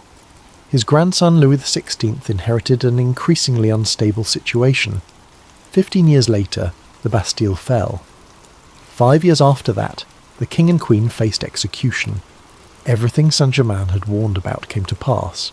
This sequence of events could be coincidence. An intelligent observer in the 1770s could have recognized warning signs and extrapolated likely outcomes. Political instability tends to follow predictable patterns. Someone well-read in history might have simply made educated guesses. But the conspiracy theory suggests a different interpretation. Saint-Germain spoke with certainty because he had witnessed similar revolutions before, because he had stood in other courts, in other centuries, and watched the same pattern unfold. Because when you have lived long enough, you begin to see the repetitions. The French example was not isolated. Records place Saint-Germain in Russia before the death of Empress Elizabeth. He allegedly advised against certain policies that would create resentment among the nobility. His advice was not taken. Political instability followed. He appeared in Austria during a period of diplomatic tension. Contemporary accounts suggest he advocated for particular treaty arrangements that might preserve peace. Those arrangements were not pursued. Conflict erupted. Again and again, across different nations and different contexts, the pattern repeats. Saint-Germain positions himself near centres of power. He offers counsel. The counsel is ignored. Events unfold in ways that validate his concerns. One could argue this proves nothing except good political instincts and unfortunate timing, except for one additional detail that witnesses consistently report. Saint-Germain spoke about these coming events not with the anxiety of someone predicting disaster, but with the weary resignation of someone who had already witnessed the same disasters multiple times before. He did not sound like a prophet warning of doom. He sounded like a teacher watching students ignore lessons they would eventually learn the hard way. There was a quality of sadness in his warnings, according to those who heard them. Not the sadness of someone imagining future suffering, but of someone remembering past suffering and recognizing its return. A nobleman from the Prussian court wrote in his memoirs about a private conversation with Saint-Germain in which the Count spoke about the inevitable cycle of enlightenment and barbarism, how societies build, peak and collapse, how knowledge gets lost and rediscovered, how each generation believes itself wiser than those before, only to make the same fundamental mistakes. The nobleman found the conversation fascinating but also deeply melancholic. Saint-Germain spoke like someone exhausted by repetition, like someone who had watched the same drama play out across so many stages that he could recite all the lines before the actors spoke them. If the conspiracy theory holds truth, this makes terrible sense. Imagine possessing the ability to see the patterns, to know what comes next, but lacking the power or position to actually prevent it. Imagine being condemned to watch humanity make the same errors across centuries, unable to intervene effectively because intervention requires the kind of authority that only comes with official position. Saint-Germain never held office, never commanded armies, never wrote laws. He existed in the margins, advising but never directing, warning but never controlling. Perhaps this was by choice. Perhaps someone who had lived through centuries understood that power corrupts across any time span, and the only safety was in influence without authority. Or perhaps he had tried more direct intervention in earlier eras and learned through bitter experience that changing human nature exceeds the capability of even an immortal observer. Either way, the historical record shows a consistent pattern. Saint-Germain watching, warning, and ultimately witnessing his warnings come true while the world insisted on learning its lessons the expensive way. And when revolution finally consumed France, when the warnings proved prophetic, when blood ran in streets and aristocrats faced execution, the Count of Saint-Germain had already moved on. Because if you cannot stop the catastrophe, there is no point in dying in it. Not when you still have so much more history to witness. Chapter 5. The Death That Solved Nothing. In late February of 1784, official records indicate that the Count of Saint-Germain died at the residence of Prince Charles of Hesse-Kassel in Eckernförde, Germany. The death certificate exists. It lists the deceased's name, the date, the location. By all bureaucratic measures, the mystery of Saint-Germain should end here. It does not. The problems begin with the circumstances themselves. Saint Germain had been residing with Prince Charles for some time, engaged in alchemical experiments and philosophical discussions. The prince was one of Saint-Germain's closer associates, perhaps as close to a friend as the mysterious count permitted anyone to become. When Saint-Germain allegedly fell ill, the prince attended to him personally. When death came, the prince arranged for burial. All very proper and documented. Yet Prince Charles himself later made statements that cast doubt on whether the event had actually occurred as recorded.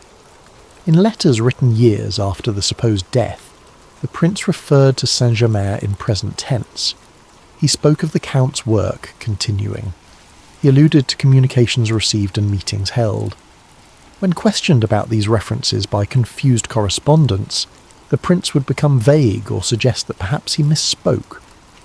But the pattern of present tense references continued for years. More disturbing are the reported sightings.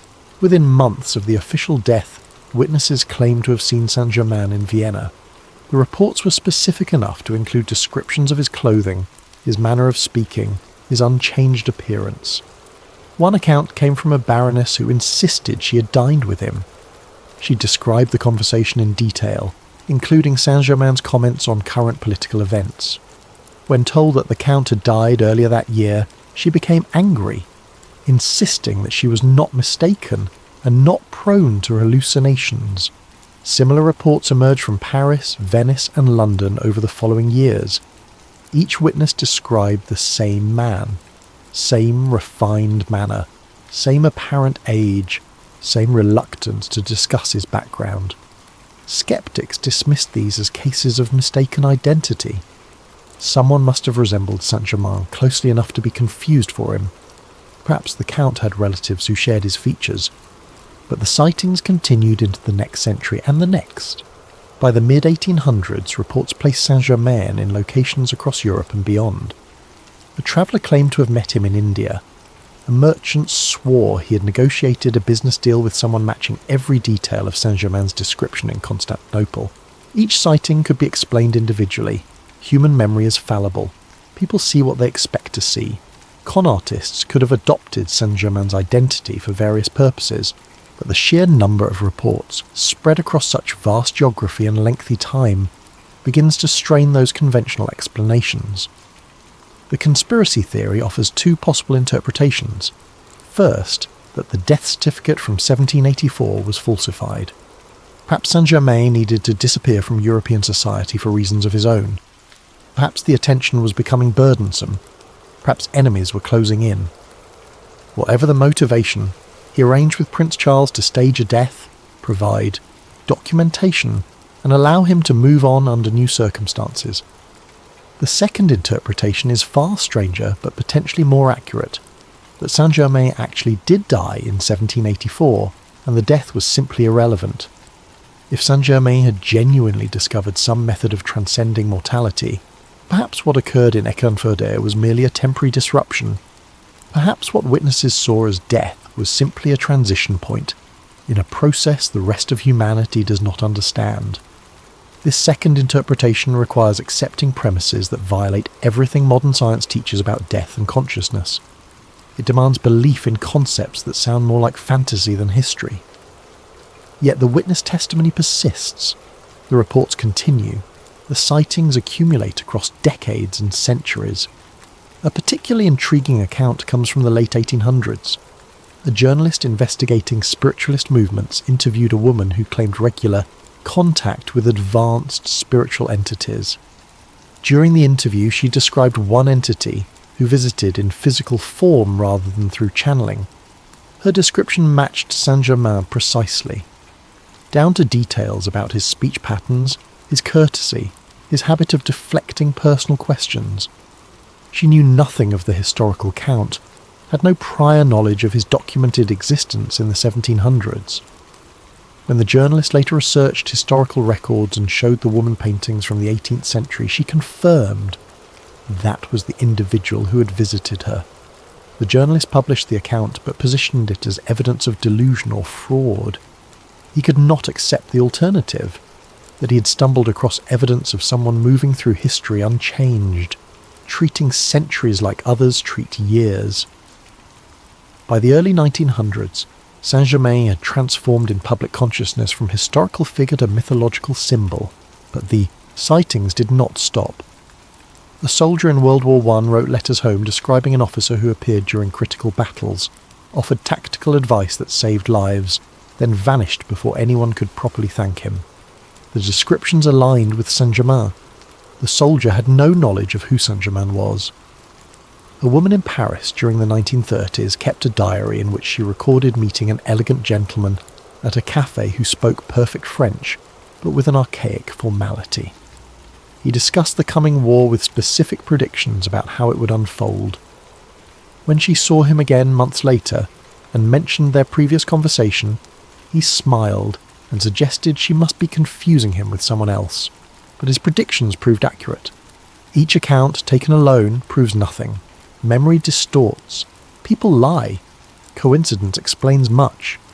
But the pattern stretches across too much time, touches too many independent witnesses, maintains too much consistency to dismiss entirely. The death that was supposed to end the mystery of Saint-Germain instead became just another chapter in it. The official record states he died. The unofficial testimony suggests he simply moved on. And if the conspiracy theory holds truth, perhaps that distinction matters less than we assume. Perhaps for someone who had already transcended normal human limitations, death itself was just another door to walk through, not an endpoint but a passage. The Count of Saint-Germain, according to documents, died in 1784. The Count of Saint-Germain, according to witnesses, kept walking. One of these statements must be false, or perhaps our understanding of what death means is simply too limited to encompass what Saint-Germain had become. Chapter 6. The Theory of the Observer. The accumulated evidence, such as it is, forces a question. What exactly was the Count of Saint-Germain? The conventional answer, an unusually talented charlatan who exploited aristocratic credulity for personal gain. Someone who studied history extensively and performed chemistry tricks to create an aura of mystery. Perhaps a series of related individuals using the same name and cultivating resemblance to maintain the deception across generations. This answer satisfies those committed to materialist explanations. It requires no violation of natural law. It preserves our understanding of mortality as absolute and universal, but it struggles to account for the specificity of witness testimony, the consistency across unconnected sources, and the sheer duration of the phenomenon. The conspiracy theory must therefore propose something more radical, that Saint-Germain represents either an immortal being, someone with access to time travel, or what some researchers have called a custodian of historical continuity. Consider each possibility. Immortality. Requires believing that Saint-Germain discovered an alchemical or biological process that halted or reversed aging. Not impossible in theory. Modern science has identified genetic and cellular mechanisms related to aging. Some organisms demonstrate negligible senescence. If Saint-Germain had somehow stumbled upon or deliberately created a method to trigger similar effects in humans, he could have achieved functional immortality. This would explain his unchanged appearance. It would explain his accumulated knowledge. It would explain why death certificates failed to end his presence in history. But it struggles to explain some of the stranger elements. The perfect timing of his appearances, his uncanny political predictions. The sense witnesses report that he spoke about history not as past events, but as personal memories. Time travelled offers a different framework. If Saint-Germain possessed the ability to move backward and forward through historical periods, appearing when and where he chose, it would explain many of the anomalies. He could appear in multiple centuries because he was visiting from outside the normal flow of time. He could speak with certainty about future events because for him they had already occurred. He could vanish and reappear because he was simply travelling to different temporal locations. This theory has appeal but creates its own problems. It requires accepting technology or capability that seems impossible even by modern standards. It suggests that someone or something provided Saint-Germain with abilities far beyond anything humanity has achieved. The third option, the custodian theory, takes a different approach. Perhaps Saint-Germain is not a single individual at all, but rather a role. A position that different entities occupy across time, serving a function we do not fully understand. The role of observer. This theory suggests that there exist in reality certain individuals tasked with watching history unfold, maintaining records, offering guidance when appropriate but never directly controlling events. They appear during periods of instability or transition because those are the moments when their observation becomes most critical. They do not intervene with force because intervention is not their purpose. They witness, they advise, they warn, but ultimately they allow human history to develop according to its own internal logic. Saint-Germain, in this framework, would be either one observer who has maintained the role across centuries, or a title passed between different observers who share certain characteristics and training. This would explain the consistency of description combined with the impossible longevity. It would explain why Saint-Germain appeared during revolutionary periods across different nations. It would explain his access to power combined with his lack of official position. Observers would need to remain outside normal social structures to maintain their objectivity. They would need to understand human nature across cultures and eras. They would need to resist the temptation to use their knowledge for personal gain. Saint-Germain demonstrated all these qualities. He refused wealth when it was offered. He declined official positions when they would have granted him power. He maintained distance from personal relationships that might have compromised his independence. The conspiracy theory proposes that these were not random character traits, but rather the disciplines of someone fulfilling a specific role. Someone who understood that observation requires detachment, that knowledge must not become control, that witnessing history means accepting its tragedies without preventing them. But if this theory holds truth, it raises the most disturbing question of all. Who assigned this role? Who decided that human history needed observation? And what did the observers do with the information they collect? Are they reporting to some higher authority? Preserving records for purposes we cannot fathom? Or are they simply bearing witness because consciousness itself demands that someone remember, someone understand, someone maintain continuity across the chaos? The Count of Saint-Germain, by this interpretation, was never meant to be understood. He was meant to watch while the rest of humanity lived and died and forgot. He appeared when needed not because he controlled events, but because the observer's role demands presence during transformative moments. He offered warnings not because he could prevent disaster, but because the observer must at least try, even knowing the attempt will fail. And he vanished not because his work was complete, but because each era eventually moves beyond the crisis point, returning to periods of stability, where observation requires less visibility. This theory cannot be proven. It exists in the realm of speculation built on circumstantial evidence and witness testimony that could always be explained away. But it offers a framework that accounts for the patterns without requiring us to accept any single impossible thing. We do not need to believe in immortality or time travel or supernatural intervention. We need only accept that some aspect of reality includes roles and purposes beyond conventional understanding. That consciousness might organize itself in ways we have not yet recognized. That the universe might include structures and functions that operate on timescales and through mechanisms outside normal perception.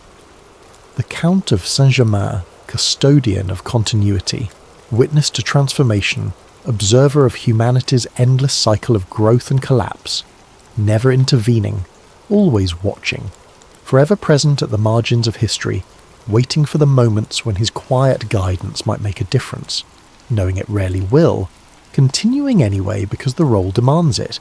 If true, it suggests we have never been alone in our historical journey, that someone or something has always been watching, recording, remembering. Whether that should comfort us or terrify us remains an open question. Chapter 7. Secret Societies and Silence. The Count of Saint-Germain moved through European high society with remarkable ease, but beneath that glittering surface, rumours connected him to something darker and deeper. Secret intellectual circles, proto-Masonic networks, and the underground preservation of forbidden knowledge. The 18th century witnessed an explosion of secret societies. Masonic lodges spread across Europe and beyond. The Illuminati formed and dissolved. Rosicrucian orders claimed ancient lineage and mysterious wisdom. These organizations positioned themselves as inheritors of knowledge, too dangerous or too sacred for public consumption. Saint-Germain appears in the margins of many such organizations, never quite at the centre, but never quite absent either. Masonic records from the period occasionally reference a mysterious figure matching his description, attending lodge meetings in various cities. The references are frustratingly vague, often identifying him only as the stranger or the traveller, but the contextual details suggest the Count's involvement. What makes these connections significant is not simply his presence, but what witnesses reported he contributed. He did not come seeking initiation or advancement through ranks. He arrived already possessing knowledge that impressed even the highest ranked members. An account from a French Masonic lodge describes an evening when Saint-Germain attended as a guest. The master of the lodge presented a philosophical puzzle drawn from ancient Egyptian symbolism, expecting it to generate discussion and debate. Saint-Germain listened briefly, then offered a complete interpretation, explaining the layered meanings, the historical context, and connections to other symbolic systems. The master later wrote that the visitor demonstrated understanding that would typically require decades of study and initiation into mysteries the lodge had spent years carefully preserving. When asked how he came to possess such knowledge, Saint-Germain smiled and suggested that some truths are rediscovered independently by those who look deeply enough. This pattern of mysterious expertise repeats across different societies and different countries. He appears, he demonstrates knowledge, he offers insights. Then he moves on, leaving members both impressed and unsettled. The Rosicrucian connections are even more intriguing. The Rosicrucian manifestos, published in the early 1600s, spoke of a secret brotherhood possessing alchemical and scientific knowledge far beyond common understanding. They claimed ancient origins and promised eventual revelation of transformative wisdom.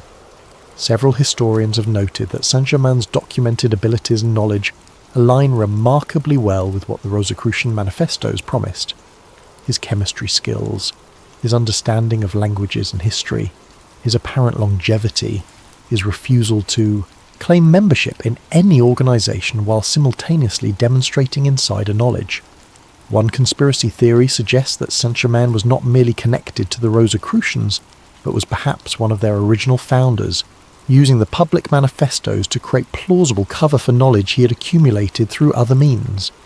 This would explain why he never formally joined any lodge or society, despite obviously possessing the knowledge such groups protected.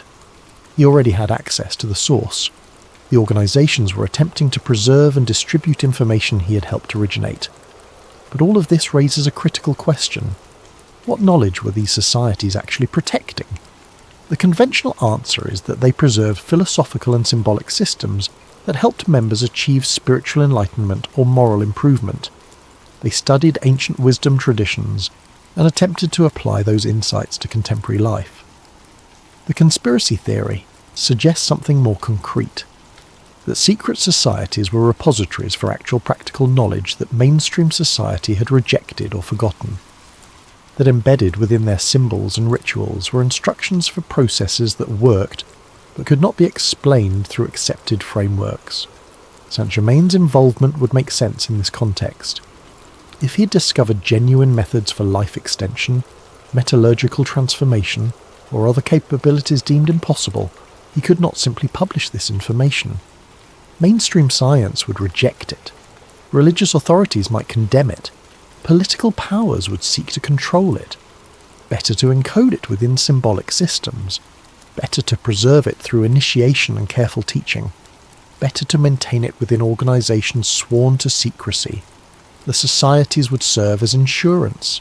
If Saint-Germain disappeared or died or chose to withdraw from public life, the knowledge would persist. Others could access it. Through patient study and proper initiation, this interpretation casts secret societies in a different light, not as mere philosophical clubs or social networks, but as actual archives of functional knowledge, maintaining information across generations through deliberate obscurity. Saint-Germain's connections would represent his insurance policy, his way of ensuring that whatever he had discovered would not die with him. Of course, no direct proof exists for any of this. Secret societies by definition keep their actual work secret.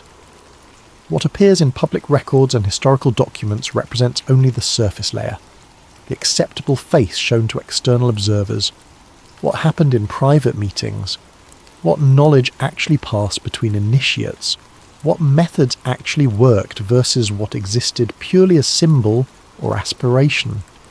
These questions remain locked behind oaths of secrecy that extended beyond death. But the patterns suggest protection. Saint-Germain appeared to have access to power structures that should have been closed to someone with no official status. He moved through Europe pursued by no serious investigation, despite his obvious wealth of mysterious origin. He demonstrated capabilities that should have attracted dangerous attention but somehow remained free to continue his work. This level of protection typically requires institutional backing, the kind of backing that comes from being embedded within networks powerful enough to shield their members from conventional authority. Secret societies of the period operated across national boundaries. They included members from aristocracy, military, clergy, and commerce. They could provide identity papers, safe houses, communication networks, and political influence. For someone like Saint-Germain, these societies would have been essential. They allowed him to maintain his mystery while still accessing the resources needed to continue whatever purposes drove his centuries-long presence, and, in return, what he offered them was infinitely more valuable. Confirmation that their systems, their symbols, their carefully guarded secrets actually pointed towards something real.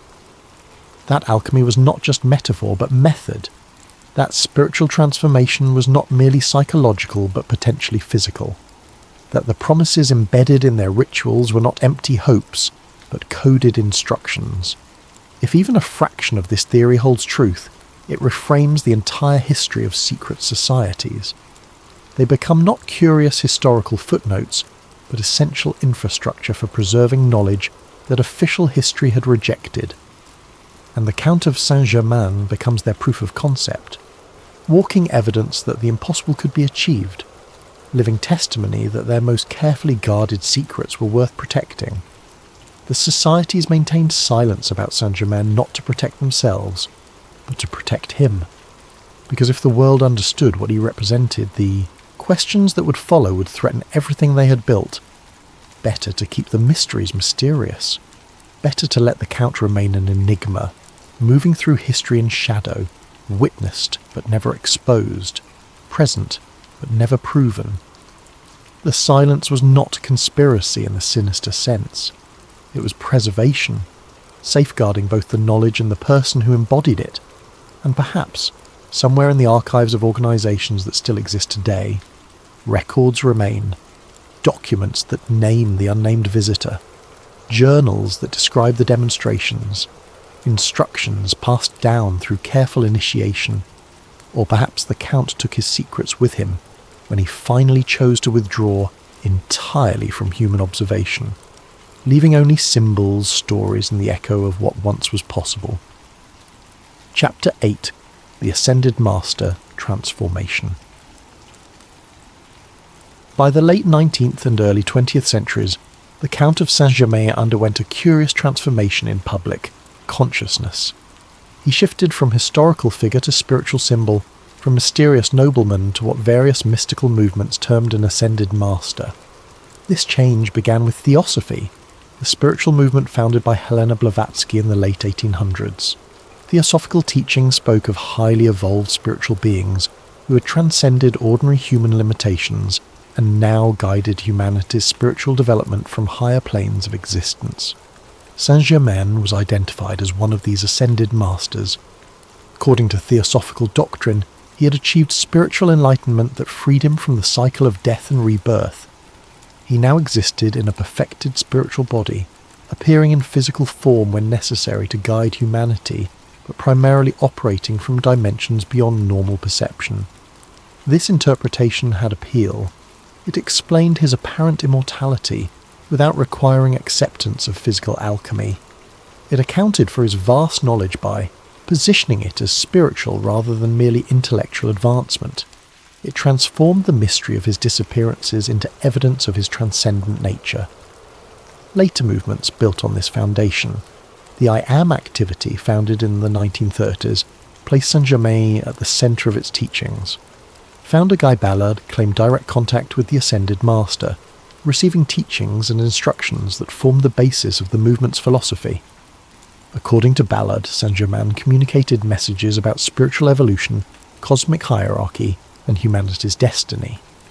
The Count became a teacher figure, offering guidance to those who sought spiritual advancement. Other New Age movements adopted similar frameworks. Saint-Germain appeared in channeled messages, automatic writing, and spiritual visions.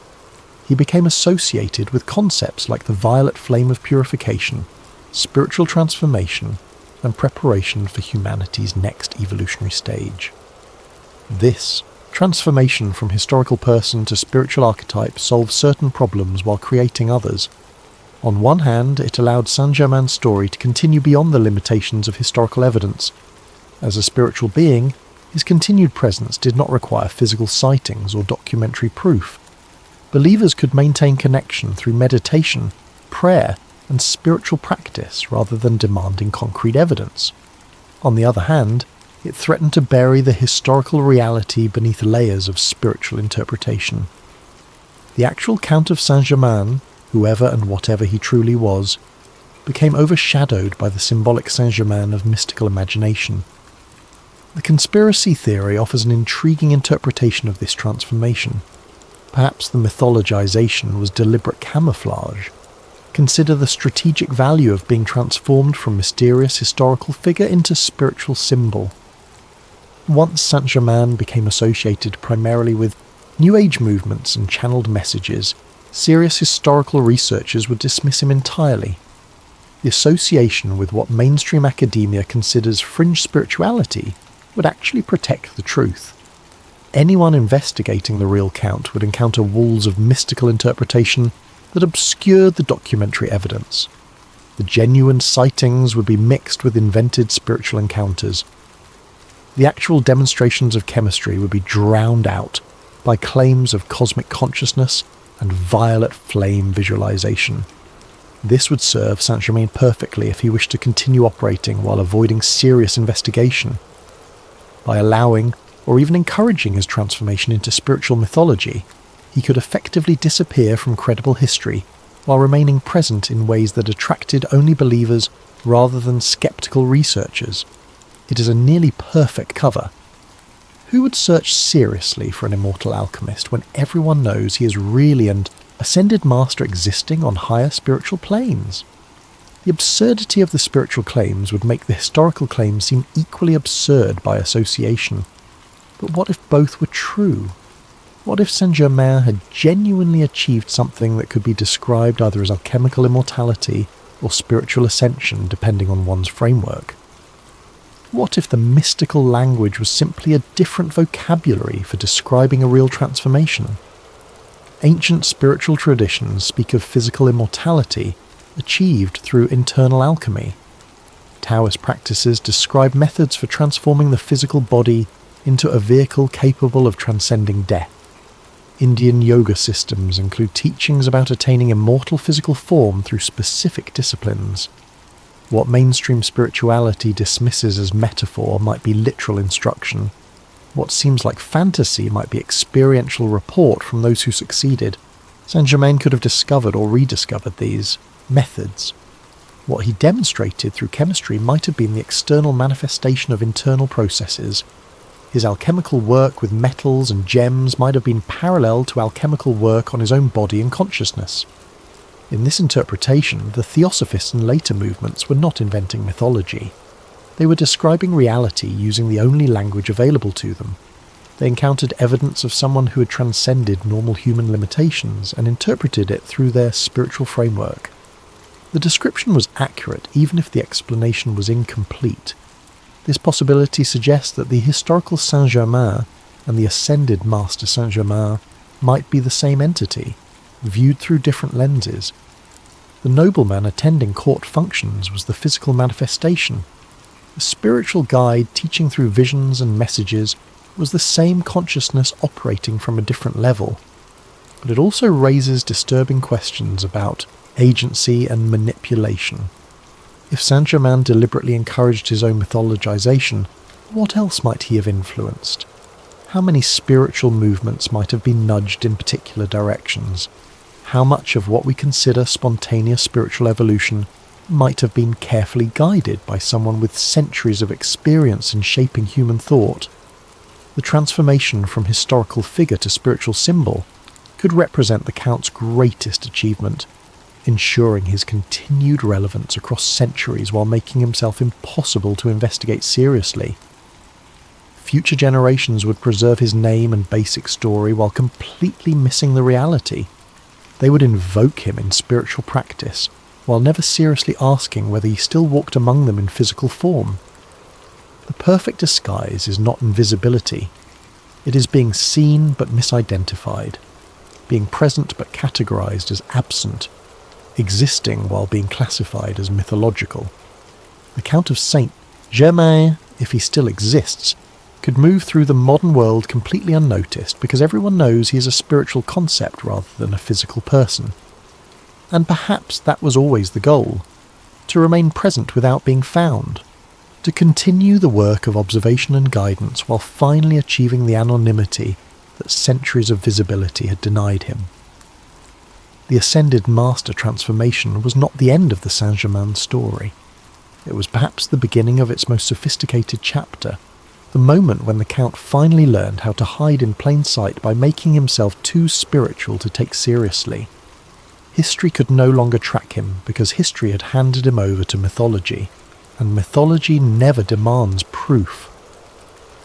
Chapter 9. Modern Sightings and Cultural Echoes. The 20th century did not end the Saint-Germain phenomenon. If anything, the pattern accelerated, though the character of the reports changed. The sightings became less formal, less connected to aristocratic circles, more distributed across social classes and geographic locations. Saint-Germain, if these accounts are believed, democratized his presence. A particularly intriguing cluster of reports emerged from California during the spiritual awakening of the 1960s and 70s. Multiple individuals, often with no connection to each other, described encounters with a courtly, refined man who seemed oddly out of time. He would appear at spiritual gatherings, listen quietly to discussions, then offer observations that demonstrated comprehensive understanding of esoteric traditions from multiple cultures. When asked about his background, he would deflect gracefully and disappear before anyone could gather detailed information. One woman kept meticulous records of her encounter at a meditation center in Marin County. She described a visitor who attended an evening lecture on alchemy and consciousness. After the formal presentation, the visitor approached the speaker and, with perfect courtesy, corrected several historical points. The speaker, irritated at being challenged, demanded to know the visitor's credentials. The man smiled and said he had simply read extensively on the subject. Then he proceeded to discuss alchemical texts in their original languages, demonstrating knowledge that went far beyond casual reading. The woman recorded that the visitor's manner of speaking reminded her of period films set in the 1800s, not in accent exactly, but in cadence and formality. He used grammatical constructions that felt archaic but not forced, as though English was a language he had learned long ago and never quite updated. When she attempted to find him after the evening concluded, he had vanished.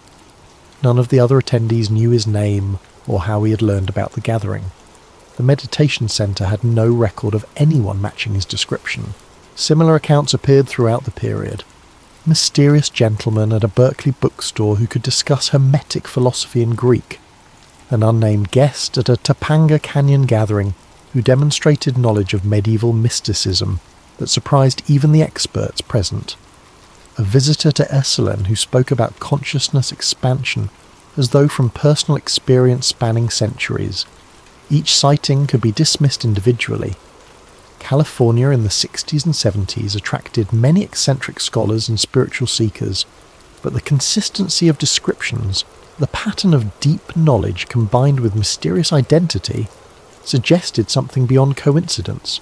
The reports extended beyond California. The jeweller in Amsterdam told colleagues about a customer who brought in an unusual diamond and requested specific modifications to its setting. The customer's manner reminded the jeweller of descriptions he had read about Count Saint-Germain.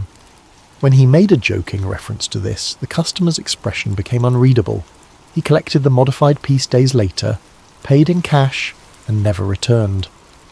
A music historian in Vienna encountered someone at an antique instrument exhibition who could discuss the exact acoustic properties of specific violins from the 1700s.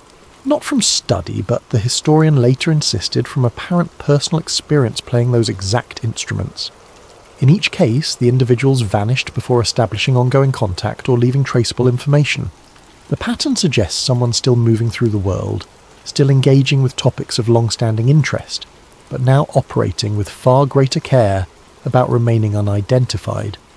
Perhaps centuries of visibility had taught necessary caution, or perhaps the modern world's surveillance capabilities required additional discretion. Cameras, databases, digital records, these technologies make sustained anonymity increasingly difficult. Someone trying to maintain mystery in the 21st century would need to be far more careful than was necessary in the 18th. The conspiracy theory proposes that Saint-Germain adapted his methods to match changing circumstances. Where once he could attend court functions confident that documentation would be minimal and tracking nearly impossible, now he must operate in shadows, limiting his presence to contexts unlikely to generate permanent records. But he has not withdrawn entirely. The sightings continue, though they become harder to verify, easier to dismiss. A blog post from 2008 described an encounter at a rare books auction in London. The author noticed another attendee who bid successfully on several 18th century alchemical manuscripts. During a break, they struck up conversation. The buyer discussed the manuscripts with intimate familiarity, not as collector, but as someone reconnecting with old friends. When the author asked if the buyer planned to donate the manuscripts to a library or university, the buyer smiled and said they belonged in private hands. "Some knowledge," he reportedly said, "is better preserved than distributed." The author tried to continue the conversation later, but could not locate the buyer anywhere in the auction house. These modern accounts lack the weight of historical documentation. They survive only as personal testimony, blog posts, forum discussions. They convince no one not already inclined to believe, which might be exactly the point. If Saint-Germain still walks among us, he has learned that the best way to maintain presence is to ensure that any evidence of that presence appears too questionable to take seriously. The occasional sighting becomes merely another internet anecdote. The mysterious encounter just a stranger with unusual knowledge. The unexplained disappearance simply someone who valued privacy. Modern skepticism provides better cover than 18th century aristocratic discretion ever did. But perhaps the most interesting shift is cultural rather than evidential. Saint-Germain has become a reference point, a shorthand for a particular kind of mystery. Books, films and television shows invoke his name when they need a symbol of hidden knowledge and impossible longevity. This cultural presence serves a function beyond entertainment. It normalizes the idea of someone moving through history unchanged. It makes the concept familiar enough that actual encounters might be dismissed as people confusing reality with fiction they have consumed. The perfect disguise for someone who still exists would be to ensure everyone knows the story but considers it mythology. To be so famous that no one believes you are real. And if the conspiracy theory holds truth, perhaps that was always the trajectory. Perhaps Saint-Germain's journey was always moving toward a moment when he could finally stop hiding, because no one would think to look for him. The modern world, with its comfortable materialism and certainty about the limits of the possible, has handed someone like Saint-Germain the greatest gift imaginable: collective disbelief. He can walk through our world invisible not because we cannot see him, but because we have decided in advance that he cannot be real. And so he persists, witnessed but unconfirmed, present but unproven, continuing whatever purposes have sustained him across centuries, while we look past him toward more acceptable explanations. The sightings continue, the stories accumulate, the pattern persists, and somewhere in the margins between verified fact and dismissible fiction, a courtly figure from another era continues his eternal observation of humanity's ongoing drama. Also, the theory suggests, truth, as always, remains just beyond reach. Chapter 10. Why History Cannot Close the File. Most historical mysteries eventually resolve. New documents surface. Scholars develop consensus. The pieces fit together into coherent narrative. Questions that once seemed impossible to answer yield to patient research. The Count of Saint-Germain resists this pattern. Centuries of investigation have produced no birth certificate, no baptismal record, no family tree linking him to any established lineage. He appears in European society fully formed, adult and educated, with no documented childhood or adolescence. This absence is not simply gap in record keeping. Researchers have examined archives across Europe. They have investigated noble families that might have produced him. They have traced every hint and rumour about his possible origins. Nothing conclusive emerges. Every lead evaporates. Every connection proves insufficient. Similarly, no verified death permanently closes his story. The 1784 death certificate exists, but as we have seen, it solves nothing. Sightings continue. Witnesses multiply. The pattern persists beyond what official documentation claims ended. Modern researchers find themselves in a paradox. The evidence for Saint Germain's existence is overwhelming. Dozens of contemporary sources confirm his presence. Paintings depict him, letters mention him. Court records place him in specific locations at specific times. But the evidence for who he actually was, where he came from, and what happened to him remains impossibly thin. This should not be possible. 18th century Europe was not some pre-literate society, where people appeared and disappeared without trace. Records were kept. Noble families documented their lineages obsessively. Movements across borders required papers and permissions. Yet Saint-Germain navigated all of this while leaving almost no official trail. Just enough to confirm his presence, never enough to reveal his nature. The descriptions from witnesses maintain remarkable consistency. Different people in different countries over different decades describe the same individual. Same appearance, same mannerisms, same patterns of knowledge and behaviour. This consistency defies the usual degradation of information across time and distance. Normally, when a story passes through multiple witnesses, details shift, exaggerations creep in, contradictions appear, the signal degrades. With Saint-Germain, the signal remains surprisingly clear. Whether someone met him in 1755 or 1775, whether the encounter occurred in Paris or Vienna, the description stays consistent. He was of medium height, elegant but not ostentatious in dress, dark hair without grey, courteous manner, multilingual, knowledgeable about chemistry, music, history and philosophy, reluctant to discuss his background, apparently unchanged by passing years. These are not vague generalities. They are specific, repeated observations from credible witnesses who had no reason to coordinate their accounts. The coincidences accumulate. Saint-Germain appears during periods of political instability across multiple nations. His warnings consistently prove accurate. His chemical demonstrations succeed in ways witnesses cannot explain. His access to power persists despite lacking official position. Any single coincidence might be dismissed, but the pattern as a whole begins to strain conventional explanation.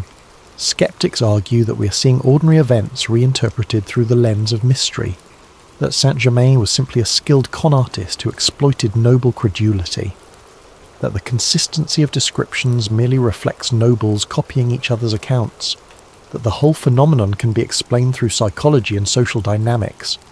These explanations have merit. They require no violation of natural law. They preserve our understanding of reality as bound by familiar limits, but they struggle with the details. Con artists typically leave victims. Saint-Germain apparently defrauded no one. His interactions with nobility were social rather than financial. He neither asked for money nor accepted positions that would have provided it. What was his angle? What did he gain from the deception? The usual answer is status and comfort, but he possessed both and seemed uninterested in expanding either. If anything, he appeared to minimize his presence rather than maximize it. Similarly, the coordinated deception theory fails to explain reports from witnesses who knew nothing of each other. A merchant in Venice had no contact with a composer in Paris, yet their descriptions of Saint-Germain line perfectly. The file remains open because no theory fully accounts for all the evidence. Accepting Saint-Germain as merely human requires ignoring too many strange details. Accepting him as something more requires abandoning too many foundational assumptions about reality. We are left in the uncomfortable middle, unable to prove the extraordinary claims, unable to fully dismiss them. This is not the territory of solved mystery. This is the realm of permanent ambiguity, of questions that resist answering regardless of how much evidence accumulates. The Count of Saint-Germain exists in historical record. This much is certain. What he actually was remains speculation. Was he immortal? A time traveller? A series of related individuals maintaining a deception? An ascended master? A custodian of hidden knowledge? A brilliant charlatan? All of these theories have adherents and arguments. None has proof sufficient to end debate. The mystery persists because it is structured to persist. Every question opens another. Every answer generates new uncertainties. The closer we examine the evidence, the more it seems to shift and reconfigure. Perhaps this is coincidence. Perhaps we are simply missing key documents that would resolve everything. Somewhere in an archive or private collection, perhaps the answers sit waiting to be discovered. Or perhaps the mystery was designed never to be solved. Perhaps Saint-Germain understood exactly how to position himself at the edge of proof, present enough to be remembered, absent enough to resist confirmation. Perhaps the entire phenomenon was carefully constructed to maintain exactly this level of uncertainty. Enough evidence to intrigue, never enough to conclude. If so, it represents mastery not just of alchemy or time, but of information itself, the ability to control what can be known about oneself across centuries. And if the conspiracy theory holds any truth, perhaps that control continues. Perhaps someone, somewhere, still curates the Saint-Germain mystery, adding occasional sightings, ensuring certain documents remain hidden while others surface, maintaining the pattern while preventing resolution. The file cannot close because someone does not want it closed. The mystery persists because mystery serves a purpose we do not fully understand. History demands answers. The Count of Saint-Germain offers only more questions, and somewhere in that gap between what we can prove and what we cannot dismiss, the truth resides. Unknowable, unprovable, undeniable. Epilogue. The role that remains. We have journeyed through centuries of mystery, examined witness testimony and historical documents, considered theories ranging from the mundane to the impossible. We stand now where every investigator of the Saint-Germain phenomenon eventually stands, uncertain. If we accept the most extraordinary interpretation, if we believe the conspiracy theory that suggests the Count of Saint-Germain was something beyond normal human, we must ask a final question. Why? What purpose would drive someone to maintain such presence across centuries? What goal would justify the careful concealment, the calculated mystery, the deliberate positioning at the margins of history? The theory suggests observation, that Saint-Germain served as witness to human development, that his role was not to control or direct, but simply to watch and record. This aligns with the evidence. He advised but never commanded, warned but never intervened with force, preserved knowledge but never weaponized it, engaged with power but never seized it for himself. These are the disciplines of someone committed to observation rather than participation. Someone who understands that true understanding comes from watching without interference, that the moment you begin to control the system, you can no longer accurately measure it. If Saint-Germain genuinely possessed abilities beyond human norm, immortality or time travel or spiritual transcendence, the temptation to use those abilities must have been overwhelming, to prevent disasters, to guide humanity toward better outcomes, to shape history according to superior knowledge. That he apparently resisted this temptation suggests either remarkable discipline or specific constraints. Either he chose not to intervene, or he could not. Perhaps the role of observer comes with rules. Perhaps whoever or whatever granted Saint-Germain his abilities also imposed limitations. Watch, but do not control. Advise, but do not compel. Preserve, but do not reveal. This would explain the patterns we have seen, the warnings that were ignored, the knowledge that was demonstrated but never fully shared, the presence that continued across centuries while achieving little visible impact. Frustrating for someone who could see the patterns, who knew what was coming, who understood how to prevent suffering, but necessary if the goal was something beyond preventing specific disasters. If the purpose was understanding humanity as it actually is rather than as it might ideally be.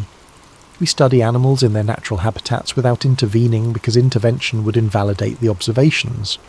We maintain scientific controls precisely to avoid contaminating results with our presence. Perhaps Saint-Germain approached human history with similar discipline. Perhaps he understood that to truly understand our species, he needed to witness us making our own choices, learning our own lessons, following our own trajectory, even when that trajectory led to revolution, war and suffering, even when he could have prevented it. This interpretation transforms the Count from mysterious nobleman into something far more significant, the consciousness bearing witness to our collective journey, the eternal student of human nature, the patient recorder of our endless repetitions. And if this theory holds truth, perhaps he watches still. Not from spiritual dimensions or mystical planes, but from ordinary life, standing in crowds, sitting in cafes, observing the same patterns repeating in new forms, watching us make the same mistakes with different technologies, witnessing the eternal human struggle between what we know we should do and what we actually choose. Perhaps he no longer needs to hide because we have stopped looking. Perhaps he has finally achieved the perfect camouflage of our collective disbelief. Or perhaps he has simply moved on. Perhaps after witnessing enough centuries of human behaviour, the patterns became clear enough that continued observation became redundant. Perhaps the project, whatever it was, reached completion. We cannot know. The evidence never becomes sufficient to close the questions. But if there is someone still watching, still recording, still bearing witness to our species as we stumble through history making the same errors in new contexts, the knowledge might provide strange comfort. It suggests we are not alone, that our story matters enough to be witnessed, that consciousness somewhere recognizes value in observing our journey even when we cannot see it ourselves. The Count of Saint-Germain, real or myth, historical figure or spiritual archetype, represents something humanity needs. The sense that our actions matter enough to be remembered, that someone is watching who understands the long patterns, that the eternal now of human experience connects to something beyond immediate circumstance. Perhaps he was real. Perhaps he still exists. Perhaps he waits somewhere in the margins of our modern world for the next moment of crisis that requires his subtle presence. Or perhaps he was always symbol rather than substance. A story we tell ourselves about the possibility of transcendence, about knowledge that persists when civilizations fall, about consciousness that endures when bodies fail. Either way, the mystery remains, the questions persist, and somewhere between the documented and the impossible, the Count of Saint-Germain continues to exist, neither proven nor disproven, neither dead nor fully alive in history, neither forgotten nor truly remembered, eternal in the only way that matters, as a question that refuses to be answered. The file remains open, not because we lack information, but because the information we possess refuses to resolve into certainty. And perhaps that was always the point. Perhaps the Count's greatest achievement was not immortality or time travel or chemical mastery, but the construction of a mystery sophisticated enough to survive centuries of investigation while maintaining perfect ambiguity. If so, he succeeded beyond imagination. The Count of Saint-Germain, whatever he was, achieved what few in history ever have. He became impossible to forget and equally impossible to confirm. He entered our collective consciousness and never left. He walks through our cultural imagination unchanged across centuries. He persists in the one realm where immortality is actually achievable. Story. And there, in the space between fact and fiction, history and myth, proof and possibility, the Count of Saint-Germain remains, watching, waiting, wondering if we will ever understand what he represented, or perhaps no longer caring whether we do. The mystery endures, the questions remain, and somewhere in the darkness between what we know and what we believe, a courtly figure from another era continues his eternal observation, or so the theory suggests. You decide.